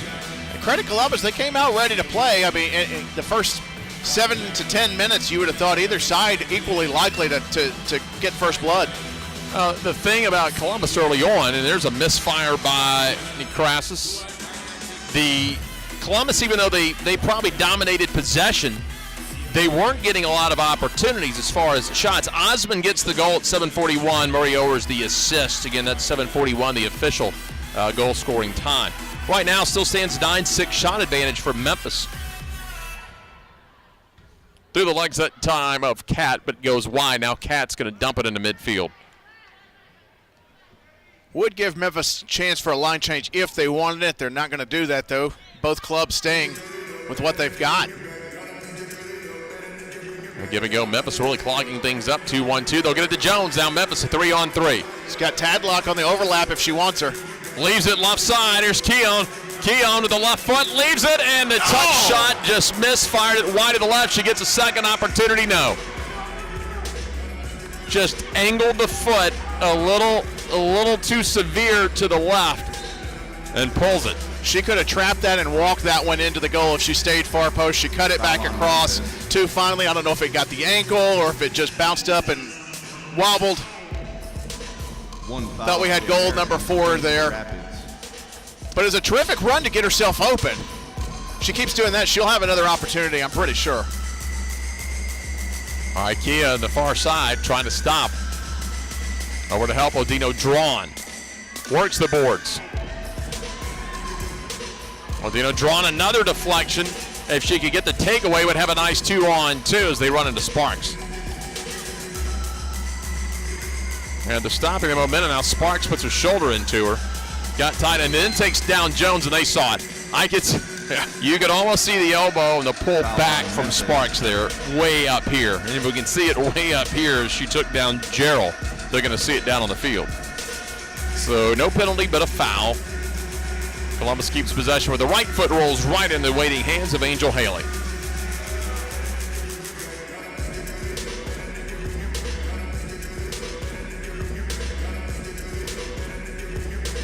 Now they're going to extend the offense, almost a 2-1-1-1 as they stretch it out. Down to Sparks. Now, who was that off of? Yeah. Looks like it's off of Columbus. Now Memphis is going to get a good opportunity here. Sparks is going to rotate off. Here comes Memphis getting a line change. Columbus will get some fresh legs out there as well. So Memphis will put Jones back in on the post to the left of Riancho. And up high, it's going to be Murray Owers. Indirect kick shot just high of the upper 90 that time by Osmond. Nearly her second goal. Set up well. Memphis doesn't get the result. Another close miss for Memphis. That was a terrific shot. The post is your friend. Riancho. Well, in the indoor game with the goals 15 feet wide, if you've got some experience or you've studied it early, here's a nice feed through, and Riancho will win the foot race against Keon. If you've got a little experience in the smaller nets, you have a good idea how far you can stand out to the right or left and just cut down the angle totally rather than the larger outdoor goals. Yeah, given the fact that the indoor goals are about 10 feet narrower compared to the outdoor goals, you do have the angles which can really be an ally for you, that's for sure. It's good work by Alexis Cat to pull that back off of the boards. Murray Owers used the board. Nice job defensively by Columbus. They didn't let her navigate after she was able to get the deflection. Yeah, Vadney, a good job there against Murray Owers, and now regaining possession. See if they can pull something together here in the last minute of the first half. It would be a good morale boost. Tighten this game up here if they could strike, but as it stands right now, Memphis looking like they're pulling away. Well, you'd cut it to 2 goals. You'd have a little momentum. Meanwhile, if Memphis gets some kind of counter and goes up 4 goals, or it stays 3-0, you've got the momentum, and it's your game to lose in the second half. And Memphis in no rush at this point. They're gonna set it up, and that's going to be a pass over both yellow lines. She should have maybe touched that up a couple of more steps. Well, she had Sparks. They were looking for Sparks. She was outside of the box, but still could have had the opportunity. Now a whistle, and that's going to come now at the yellow line. 31 seconds to go as the clock stops. Two-person wall high at the top of the key. A late three-person wall hesitation with the right foot. That's deflected off the leg of Cat. Cat off the boards. And another deflection. That's going to clear it in the midfield, and Columbus will have one more, and they've got to make a quick push here with under 20 seconds. Down to 14 seconds. Riancho near midfield. That'll go off of Sparks. 10 seconds to go. Sparks.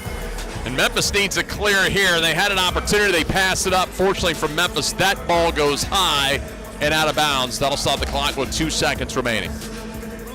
So now we will wait for the ball to get back, and then for Angel Haley to hold the ball for 2 seconds before we break for halftime. Would much rather have seen just the clear maybe that time by Murray Ower. I know you're thinking, let's get a quick counter with 10 seconds. Sure. Probably would have liked just the clearance and kill the clock. So Memphis is going to go in with a 3-goal advantage, and we'll really like what they have here coming in with. What do you think they'll do here, Jeff? She did throw it.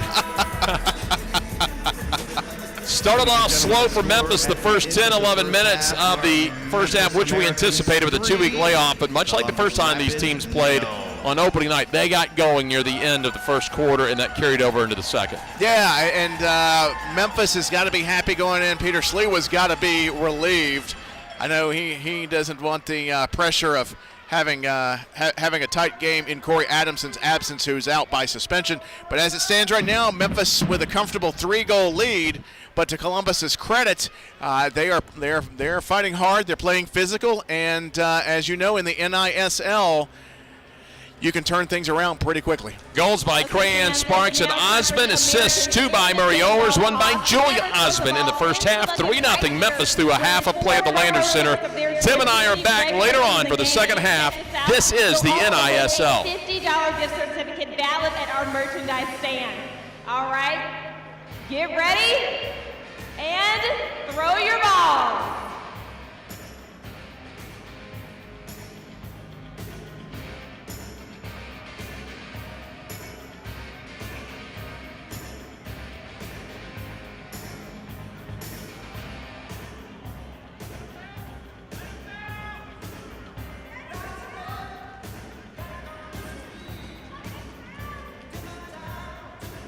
Oh, that was so close.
All right, ladies and gentlemen, let's hear it for tonight's ball pickers.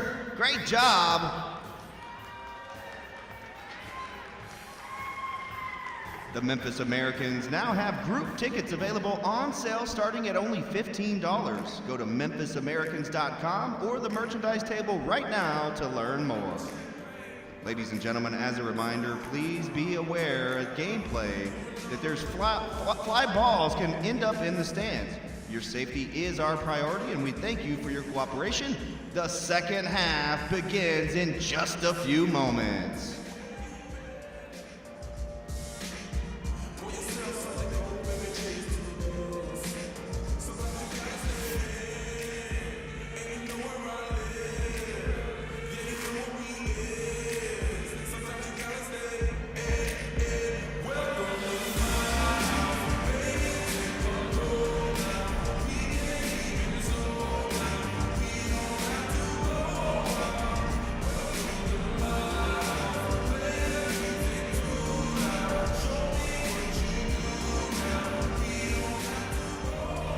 Fans, pucker up and get ready to show some love. It's time for the Kiss Cam.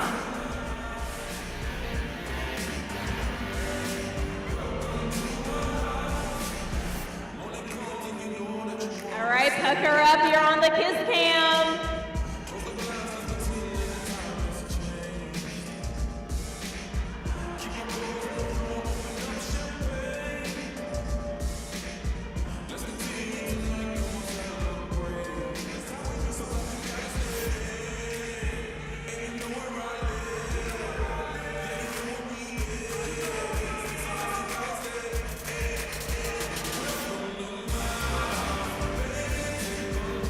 Valentine's Day is right around the corner. Get some practice in, pucker up, you're on the Kiss Cam.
Ladies and gentlemen, please welcome to the field your Memphis Americans. Landers Center, it's the second half. Get on your feet and make some noise.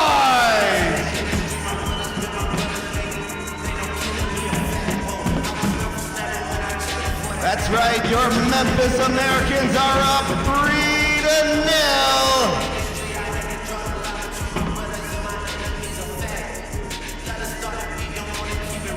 Just 2 quarters remain in this game.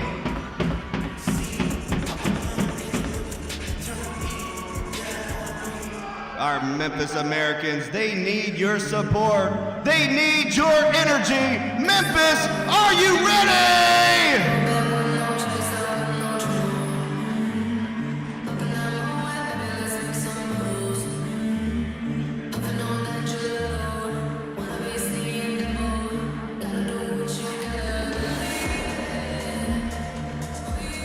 Well, ready for second half action from the Landers Center in Southaven, Mississippi, as the Memphis Americans with a 3-0 advantage over the Columbus Rabbits. 3-0 advantage. Remember, Columbus, Tim, they controlled a lot of the first 10 minutes and actually outshot Memphis in the second quarter. So, shots-wise, this is only a one-shot difference so far. Yeah, Memphis has just had the right place at the right time. The Kristen Sparks goal is really the best example where she was able to turn that backwards it into the net over Bria Riancho. But I think Columbus is very much in this game. The scoreline 3-0. Yes, there's a nice cushion for Memphis, but I think with the work rate that Columbus is putting in, very much back in this game. Still plenty of time left, and in the NISL, the goals can pile up quickly. Down along the boards, rolls around, easy grab by Haley, and in the opening half. As you take a look at these two teams, Memphis making a push here. They've got Jones in the middle. The ball is up and it's across the line as Jones just gets it off the hands of Bria Riancho. 4-0 Americans. Oh, yeah. What a terrific team goal, Jeff. Just 30 seconds in to the second half. Here comes Tadlock streaking down the line. Jones with the one-timer. Riancho gets a piece of it, but not enough. And honestly, Jeff, it all started at the other end when Angel Haley sent a bullet of a thrown distribution to the middle of the pitch, and off went the Americans. That was an end-to-end team goal for Memphis. Interim coach Peter Sliwa for tonight, for the suspended coach Corey Anderson, Bo Melson. They've all got to be very pleased with the work out of the box for Memphis. Well, grabbing momentum, you get a goal just about 30 seconds into the second half. 4-goal advantage going to be pretty difficult for Columbus. Yeah, now the mountain starts to get a little bit steeper for them, even with just the first minute or so gone in the third quarter.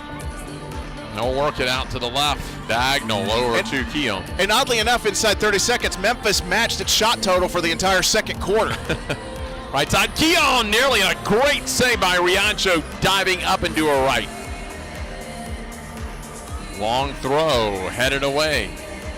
Sparks had it for Keon, couldn't get it settled. And give it up. Pass possession stays with the Americans. To the right side, Murray Owers hesitates on the first, second shot, and another diving attempt by Riancho. Now, Riancho has been very active, especially here in the early part, the first 90 seconds of the third quarter, but a nice feed, a through ball, and Haley stops it. Ariel Jones with an opportunity to strike one back for Columbus, but Angel Haley coming up big. Here's Crayon with a shot on the other end. Fourth save by Haley. And Riancho yet another save. Rolls it over to Brady. Now Brady slowly comes up, goes long pass, Cat off the chest. Where Memphis has found something in the adjustment of the second half. They're working side to side through midfield and really getting some good opportunities early on. And up top, and Conway just a little indecisive there at midfield. Yeah, no choice but to turn back and let Aaron Brady reset that for Columbus.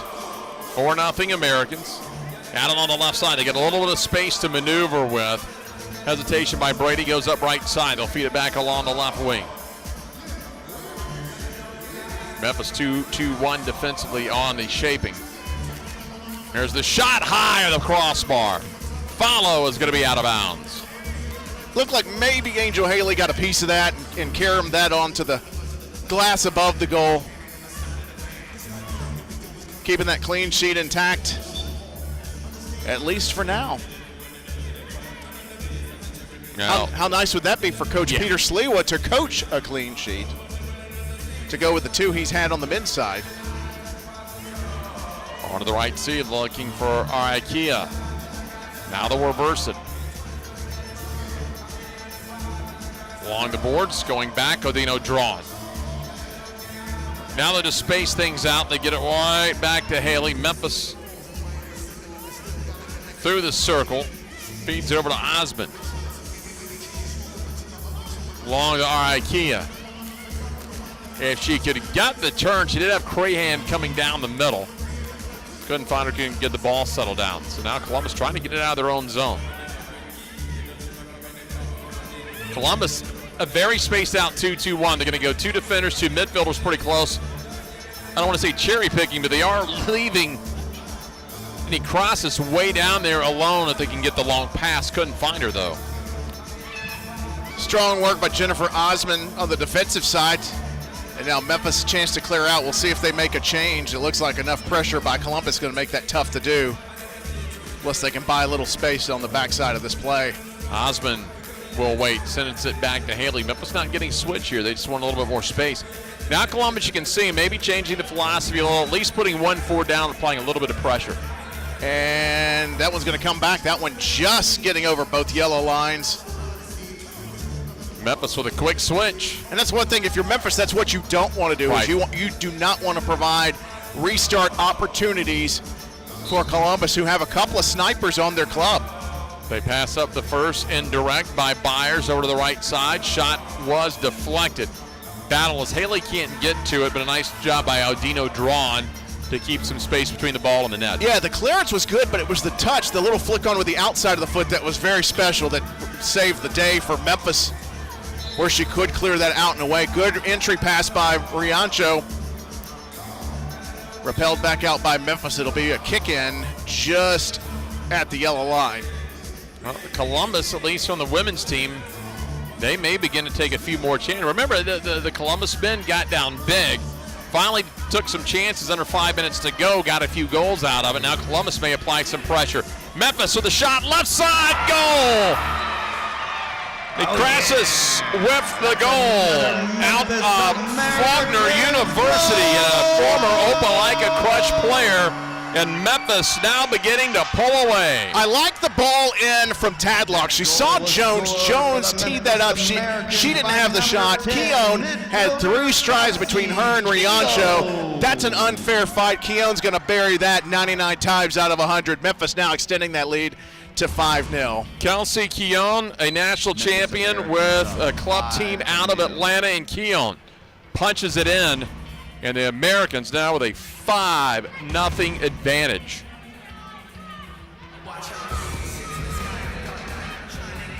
Oh, Kelsey Keown. And they try to get it inside, not there. They're working around the boards, punched away by Haley. Oh, that's smart goalkeeping. Not taking a big risk, just carrying it on, redirecting it. Smart play by Angel Haley.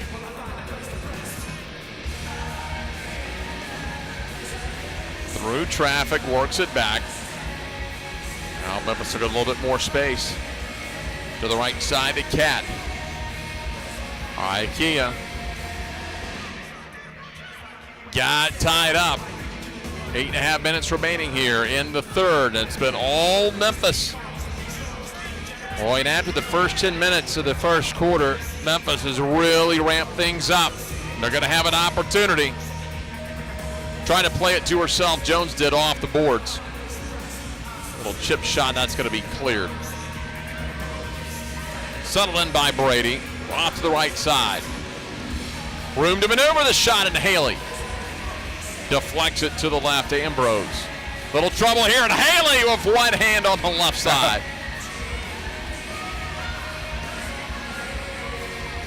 Well, Sparks trying to clear things out, easy roller. And Memphis trying to get the clear, and Cat makes a nifty little move. Good pullback. The Braves.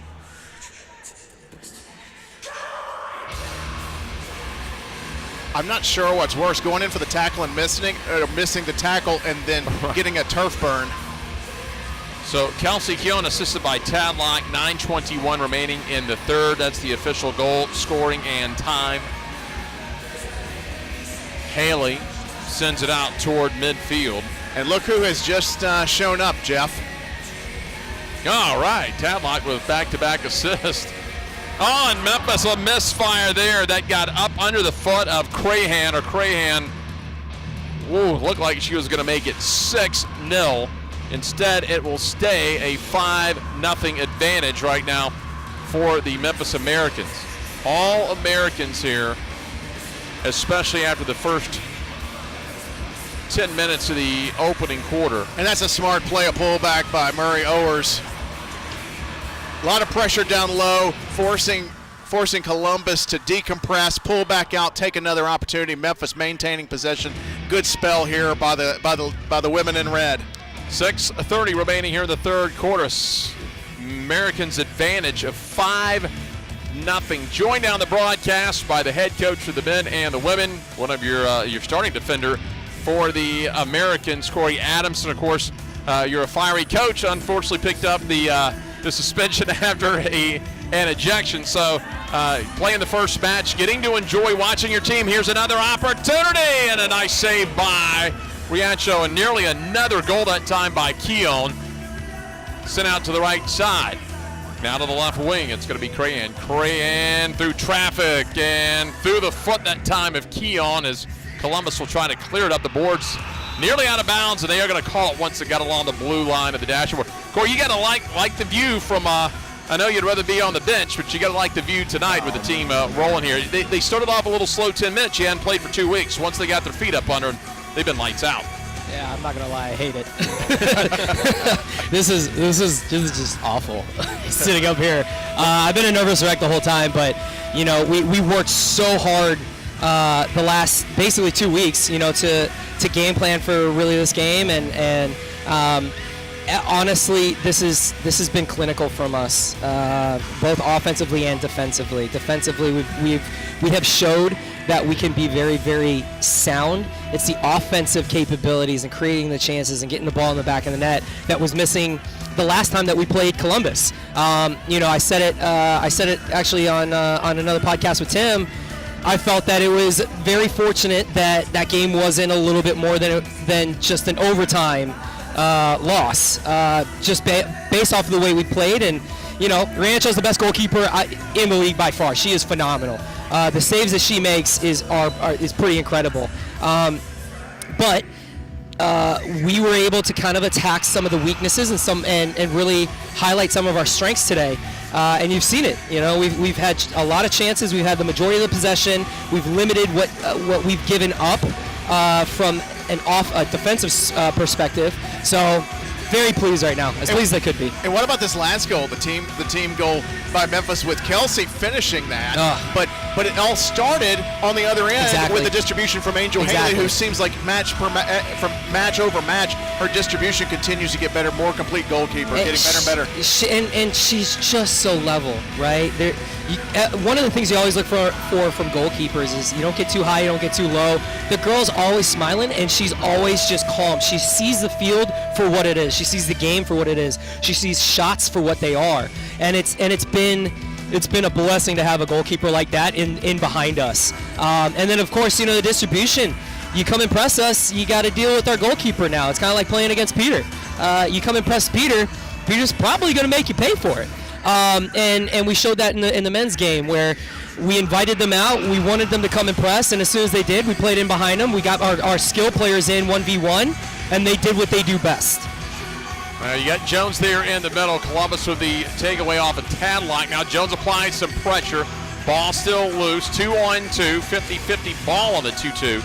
And that's going to be cleared away by Columbus. They'll work the left boards. Under 3 minutes remaining here in the third, and it's been all Americans after that first 10 minutes when they shook the rust off. 5-0 Again, Memphis Americans here at the Lander Center, joined by Corey Adamson, the head coach, defender for the Americans, head coach for both clubs. You told us in the preseason, I'm excited about the men. I think I got a good squad, but what I'm really excited about was the talent that you had amassed for the women's team. How did you know? Because this is the first professional indoor women's team as we have a whistle.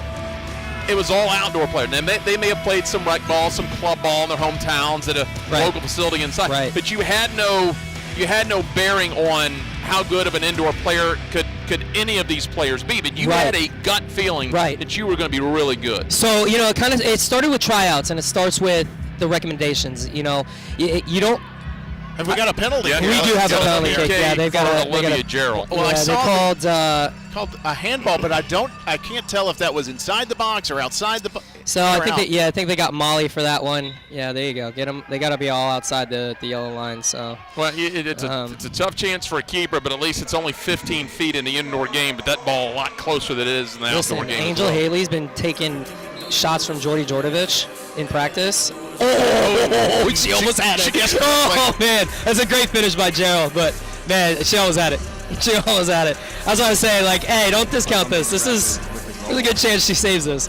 And here's the replay here. The walk up, just a short. Oh my goodness! Just off the pinky. She's good down low, isn't she? She's incredible down low. She's one of the most mobile and agile players on the field. Like she'll play on the field for us during practice and little possession games and stuff like that. And like I said, it's overall. Nice pick off the Crassus on the deflection. That was very close. But yeah, having her, she's just a rock back there, man. Just a rock. It's been very, very, very fun to watch her growth too. Hey, tell us about Tadlock, the new player here, and from what you and I have had conversations, and Jeff, in just doing preparation for this match, is you've got men and women that are seeing the NISL and it's like, hey, we want to be a part of this. Right. Bailey just finished up at CBU and came to us, and she's another one of those players. Kind of going back to what we were about to talk about before that penalty kick was, all right, we know we got talent, but how do we know it's going to translate to indoor talent? And it starts with the IQ. It starts with trying to judge a player's ability to learn and adapt and play something different that they've never done before. And that's what we looked for here. Can you guys execute that? Oh, look at this. Loft on the open door. Nice job getting back defensively to clear it into the corner. Memphis looked like they're going to have a point-blank shot there coming through the box. There's got to be a lot of my former teammates, that are watching this women's game just going, wow, this is flawless. It's so good. Like, it's so good. It's so pleasing to watch this. Oh, that sucks. we talked. I think they're both going. Ah, there we go. They're both going now. So it's going to be two going to the box. We talked before the season and after the first game or two here that it would take both sets, men's and women's, for the entire league that have not played, because there's a lot of outdoor players in this new league in the NISL. Yep. To figure out, we watched a couple practices when the players would go, I got hit, what's the deal? Yeah. But it didn't take a couple games. We can tell that now the players have figured out they can put some people on the board. You're getting a penalty if it's a little too rough, but they are now getting a lot more contact near the boards. For sure, and they're expecting it, and they're preparing for it well. But Nikrassis, by the way, and Osmond will be the two players in the box. Let's just keep it here. If you're good. Absolutely, yeah. Through the corner, go ahead. Yeah, keep on. Yeah. So how much more physical it is. Yeah. So talking about the players that we brought in, talking about Bailey, right? So she just finishes up at CBU. She's one of the just most bubbly people. She said it last night to me, and it really made me mad because she was right. But she said, ever since I showed up, you've been in way better moods because you love me. And I was like, I wouldn't go that far, kid. But her energy is fantastic. She works extremely hard, offensively, defensively. She shows up and she puts her teammates in really good situations. She's very unselfish with her runs. And I can say that about a lot of these players on this team. You know, I've got my goal scorers. I've got my players that are going to be a little bit more 1v1. I'm not going to say selfish because I don't think it is selfish, but it's 1v1 when they get inside because that's what they're born to do, right? But you got players like Bailey that can fill in any role. She's one of the first. If you watch, she's one of the first players back in transition every time. Every time. As you talk about not just the Americans, but the other 3 teams in the league right now. Yeah. Anytime you have a startup league, people from the outside will go, well, see if this thing's going to work with the new league. But now most teams are 2 to 4 to 5 matches in and a good product. Yeah. Now how many calls are you getting? Are the coaches getting around the league like, oh, I've seen it, I've been there. Right. Can I get a tryout here now that the season started? I mean, we're signing. It's like we're signing 2 new players every week. It seems like because we're just getting talent coming out and out and out. You know, one of the things that we were talking about, I was actually talking about with Lanier from James Pest Management, our big time sponsor. They've been such a great part of our team and our community. We were talking about the impact the women have had on the entire product, right? So we talk about social media and interaction and stuff like that. Everything that we put up for the women gets more interaction, more fan interaction than the men's does. I hope you had a great workout. Why do you think So that it's is? a great product. People love to see this. People want to see women's First soccer. indoor. They want, this is the only other women's pro league other than outdoor. And now do you think, and look, we're 5 matches into the first season, but to look ahead toward start of a second season, and right now, let's say you got a lot of junior college, Division II, NAIA type players. We got a lot of D1s. Well, but do you envision starting to see some of the big time Division I, Yes. alumni next year going, Absolutely. hey, I'm going to get in and We already have some of that coming from Ole Miss and U of M and stuff like that coming just from here, right? And you look at the talent that they have in Rome. Honestly, I keep saying it over and over. This Columbus women's team is going to be a problem later on in the season. They are getting better week in and week out. They're getting more competitive week in and week out. They're learning week in and week out. And I said it before to you. To Tim. I don't think that the talent disparity between any of the teams is far off at all. If you put any player in a 1v1, I think they're just as good as the next one and the next one and the next one, no matter what team they're on. It's just a matter of kind of the adjustment. I think our girls have adjusted to the game of indoor better. I think we've got a group of girls that are all on the same page. And in indoor soccer, if you get chemistry and you got everybody working as a full unit together, it's very difficult to beat 5 players on the field that are all in sync with each other. All in sync with each So other. now we got to ask you, we're through 3 quarters. Mm-hmm. If you were to give an interim report card to Peter Sliwa on the bench where you should be tonight, Yeah. how would you grade him so far? Oh, he's been fantastic. We knew that going in. Him and Bo got this, right? We knew we were good. Peter came in. He came in a little bit late because he had some car trouble late last night. Him and I met for quite a while earlier today. Went over the different things that we were working on. The nice thing is with Peter is he came up in very much the same schools that I did of indoor soccer. So explaining to him what we were looking to try and accomplish, both from the offensive perspective and obviously the defensive perspective, against Columbus here, he picked up right away. It was mostly just, okay, here's your personnel and here's the switches and the changes and what we need to focus on. And then if this player is starting to do this, then this. If this team starts to do this, then we do this. And again, you can make those adjustments when you know it and understand it as well as Peter does. You can make that adjustment very, very easily. And our girls have trained so hard and so well. Our film sessions are a lot of fun because most of the time they'll text me with their own mistakes and the things that they should have fixed before I even have a chance to say anything to them. And you're like, this is awesome. How do you? I've got. What I want is generals and coaches out there. I should just show up and go, where's my coffee? This is great stuff, girls. Here we go. Maybe try and pick up on some things that they're not picking up on. But, their work in practice, the questions in practice, and their study habits, mostly their study habits. That's the thing I think I'm most proud of both the men's and the women's team, both of them. Is that intelligence plus buy-in? Yeah.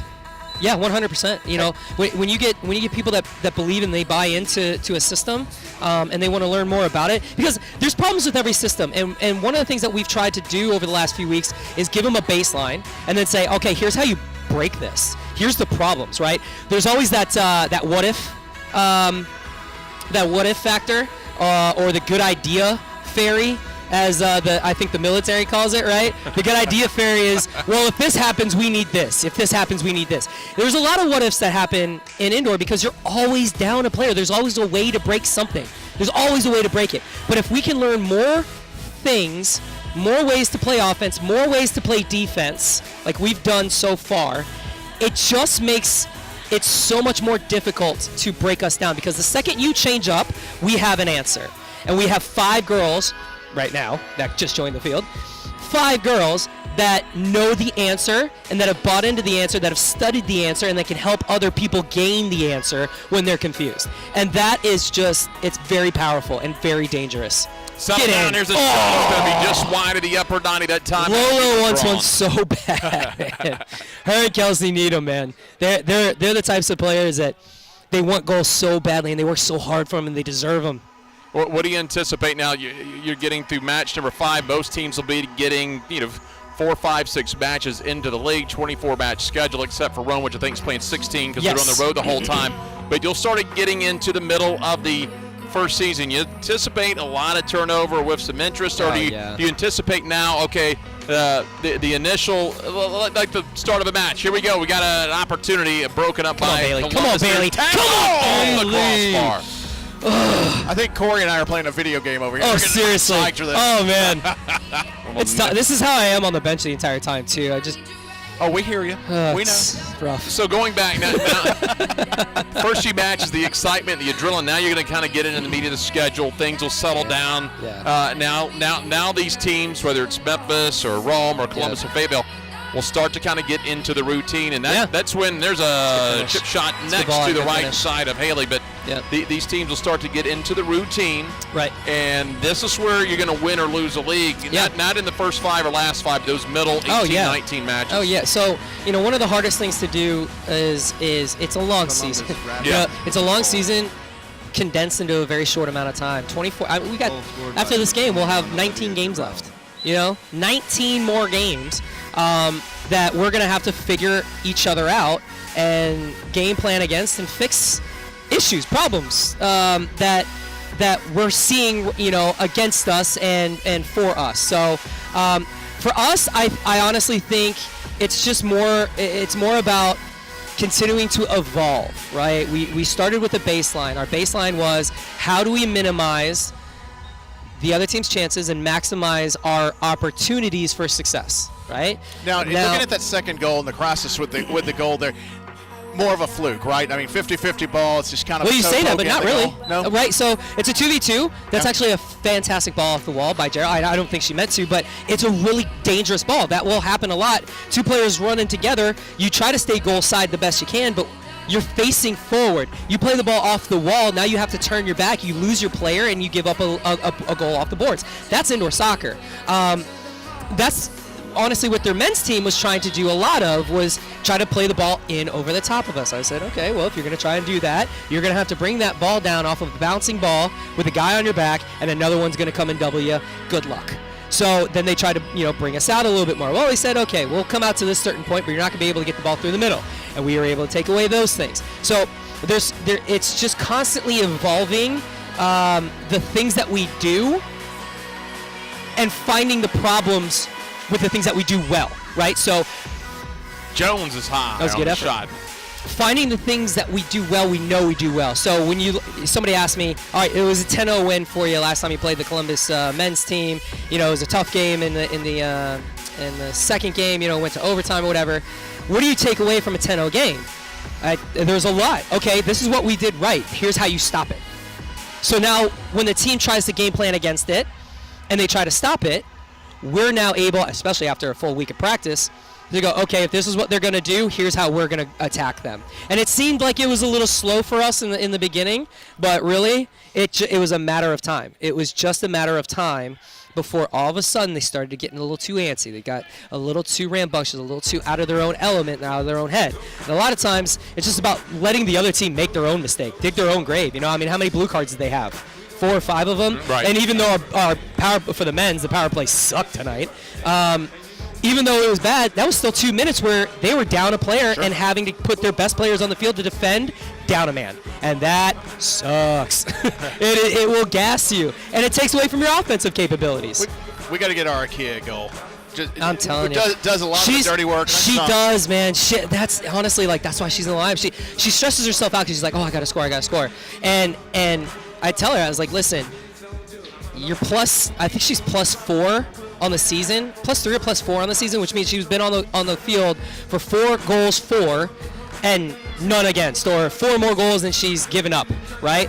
Her in transition, she's like Bailey in transition. Ooh, almost +5 there. I'm telling you, she's like Bailey in transition. She's one of the first ones to get back always, and it's so tough to play against because you talk about how disciplined this team is, and it looks like 2v1 or 2v2, and then all of a sudden, come on, Kim. There it is. Oh, I thought that was it. As Riancho went down and left the net wide open. So I think it's just going to be nothing but finishing from here on out. Like, all we're going to ever do from now on at practice is finishing drills because, oh my God, put the ball in the back of the net. Ugh. All right, Keo on the board. Corey, we're going to let you go. We're going to let you walk around, check things out. You can go to the souvenir stand, grab a corn dog or something. And I just smoked some wings, man. They are fantastic here. They are so good here. Enjoy the rest of that. Corey, thanks a lot, man. Guys. We appreciate it. Thank Corey y'all. Adamson, head coach for the men's and the women's teams here in Memphis for the Americans. Enjoying right now watching his team up 5-2. They've closed the gap a little bit, just about 7.5. So if they bang some goals in, they can be right. I mean, they're in this match right now. They could use a quick goal again, but Memphis trying to stave off Columbus. Yeah, if Columbus gets to the next goal, I think it's going to be a furious finish. And that one just misses up high. And the reason being, they're right on the cusp of believing they can make a comeback. Right. You make it a 2-goal game, and then I think Memphis starts maybe looking at okay.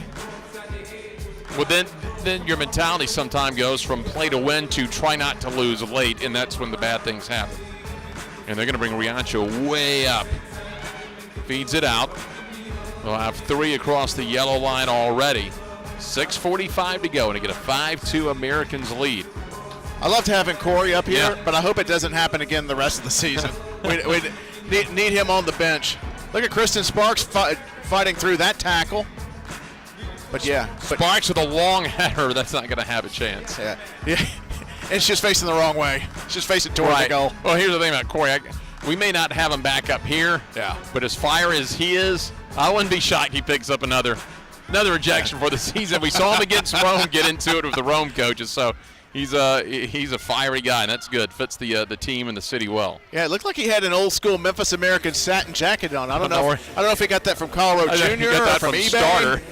Oh, shot at a goal between the 5-hole, and Memphis gets at least one of them back. And that looks like Murray Owers. Yeah, Stacy going low here. Ball drives across. It's a little give and go. Kelsey with the layoff with the left foot. Stacy able to pull that one back and go 5-hole on Riancho. Number 11, and Memphis clawing back one. They'll really go to the 4-goal lead now. Yeah, I think you do. I think you absolutely have to. Yeah, going back to Corey's jacket. I know they're still selling starter jackets. So he just needs to get a logo up on the chest.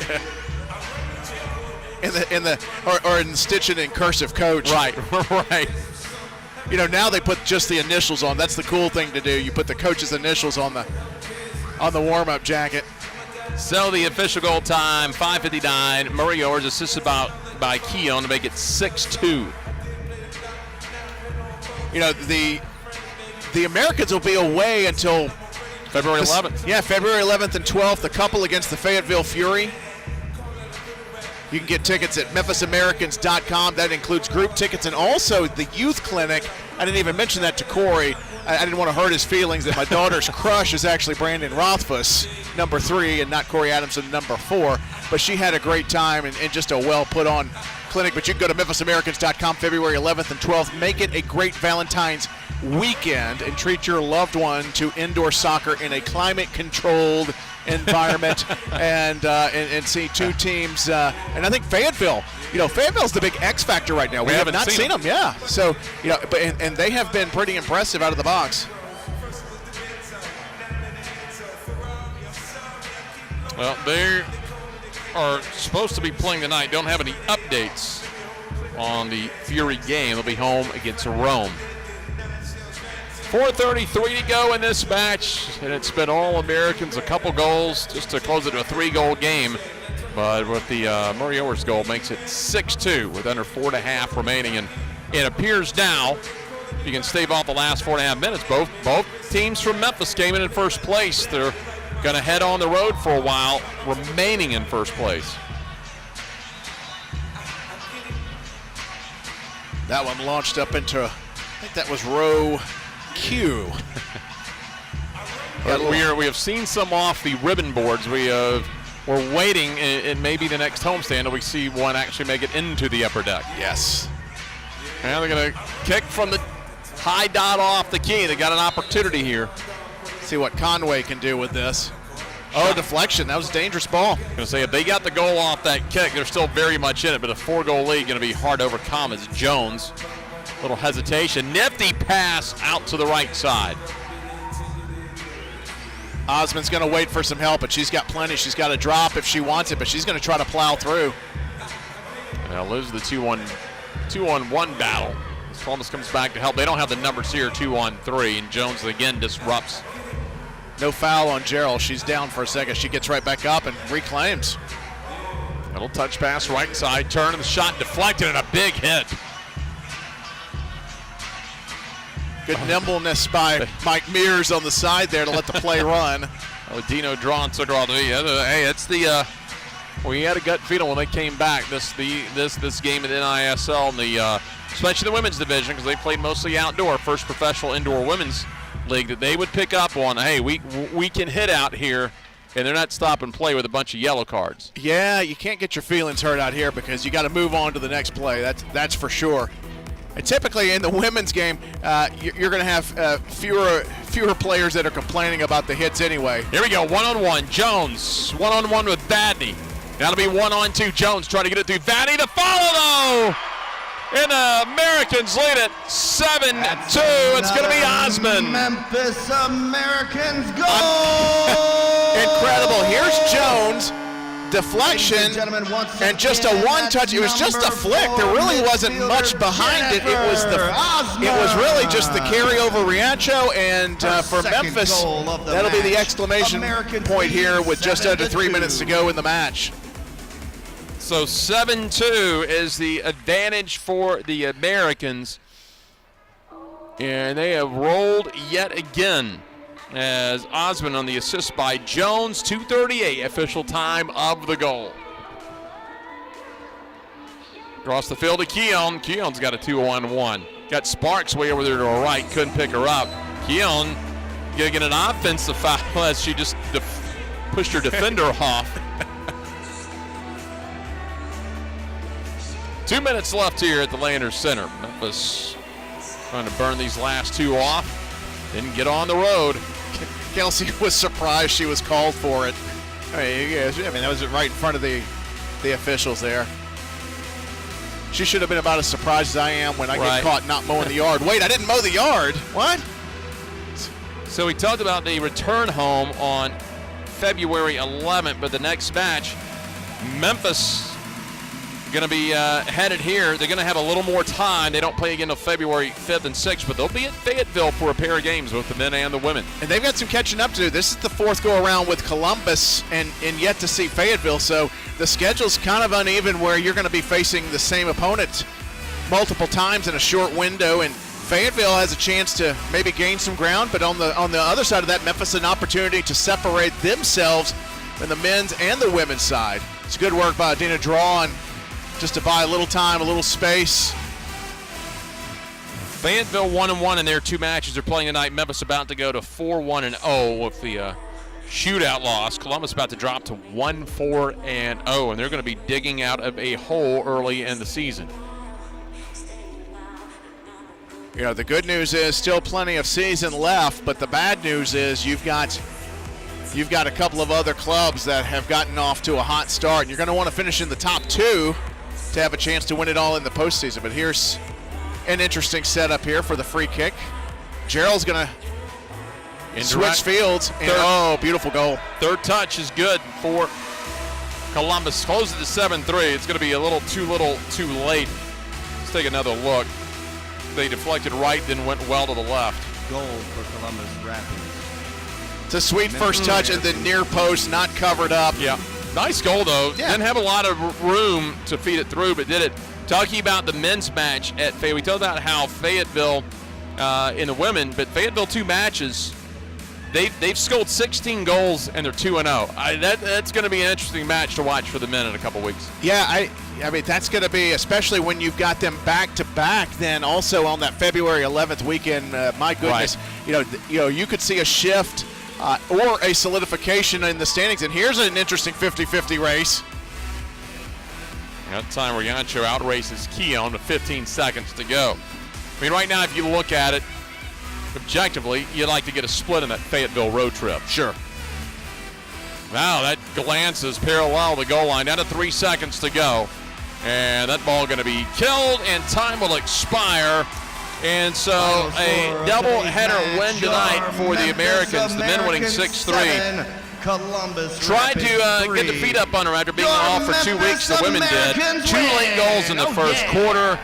They were racing away 3-0, and then the big goal, Tim, was the goal by Ashlyn Jones. Ladies and gentlemen, thank you so much 30 seconds into the second half, got the momentum right back and took off from there. Yeah, at that moment, the Americans put their stamp on the match, and then the separation began. Hey, congratulations to Peter Sliwa, Yeah.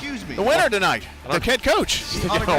Get a bonus in the contract each win. You don't know how the structure of the league's set up. Hey, Coach Pete is a man of few words. If you go down and ask him, I'm sure if we ask, hey, how was that winning tonight? He'd say, good. Once again, thank you for joining us here at 6-3 win for the American men earlier tonight, and then the women come in and win it 7-2. So again, they come home first place, they'll leave first place, and again, if you can get a split, both teams, but you'd like to get greedy. The big one will be that Friday night game. Get that first one. Yeah, you know what? You feel free to bring up the concept of a split to Corey Adamson. He wants he wants the whole pie. He doesn't want a half a slice for sure. But yeah, you're exactly right. If you can get that on the road, especially against an unknown quantity, that's a big thing. But if you can get a sweep, even better. But tonight, it's all about the W's, and 2 W's for the Memphis Americans as in convincing fashion. Tight early in both games. Memphis finding their groove as the match went on. And folks leaving tonight happy out of the Landers Center. So 6-3 for the men, 7-2 for the women. Our next broadcast for the Landers Center will be February 11th. The Fayetteville Fury comes to Memphis. For everyone involved behind the scenes, my broadcast partner Tim Van Hoor, Jet R. Spotter, I'm Jeff Brywell. Thanks for joining us, and good evening. You've been watching the NISL.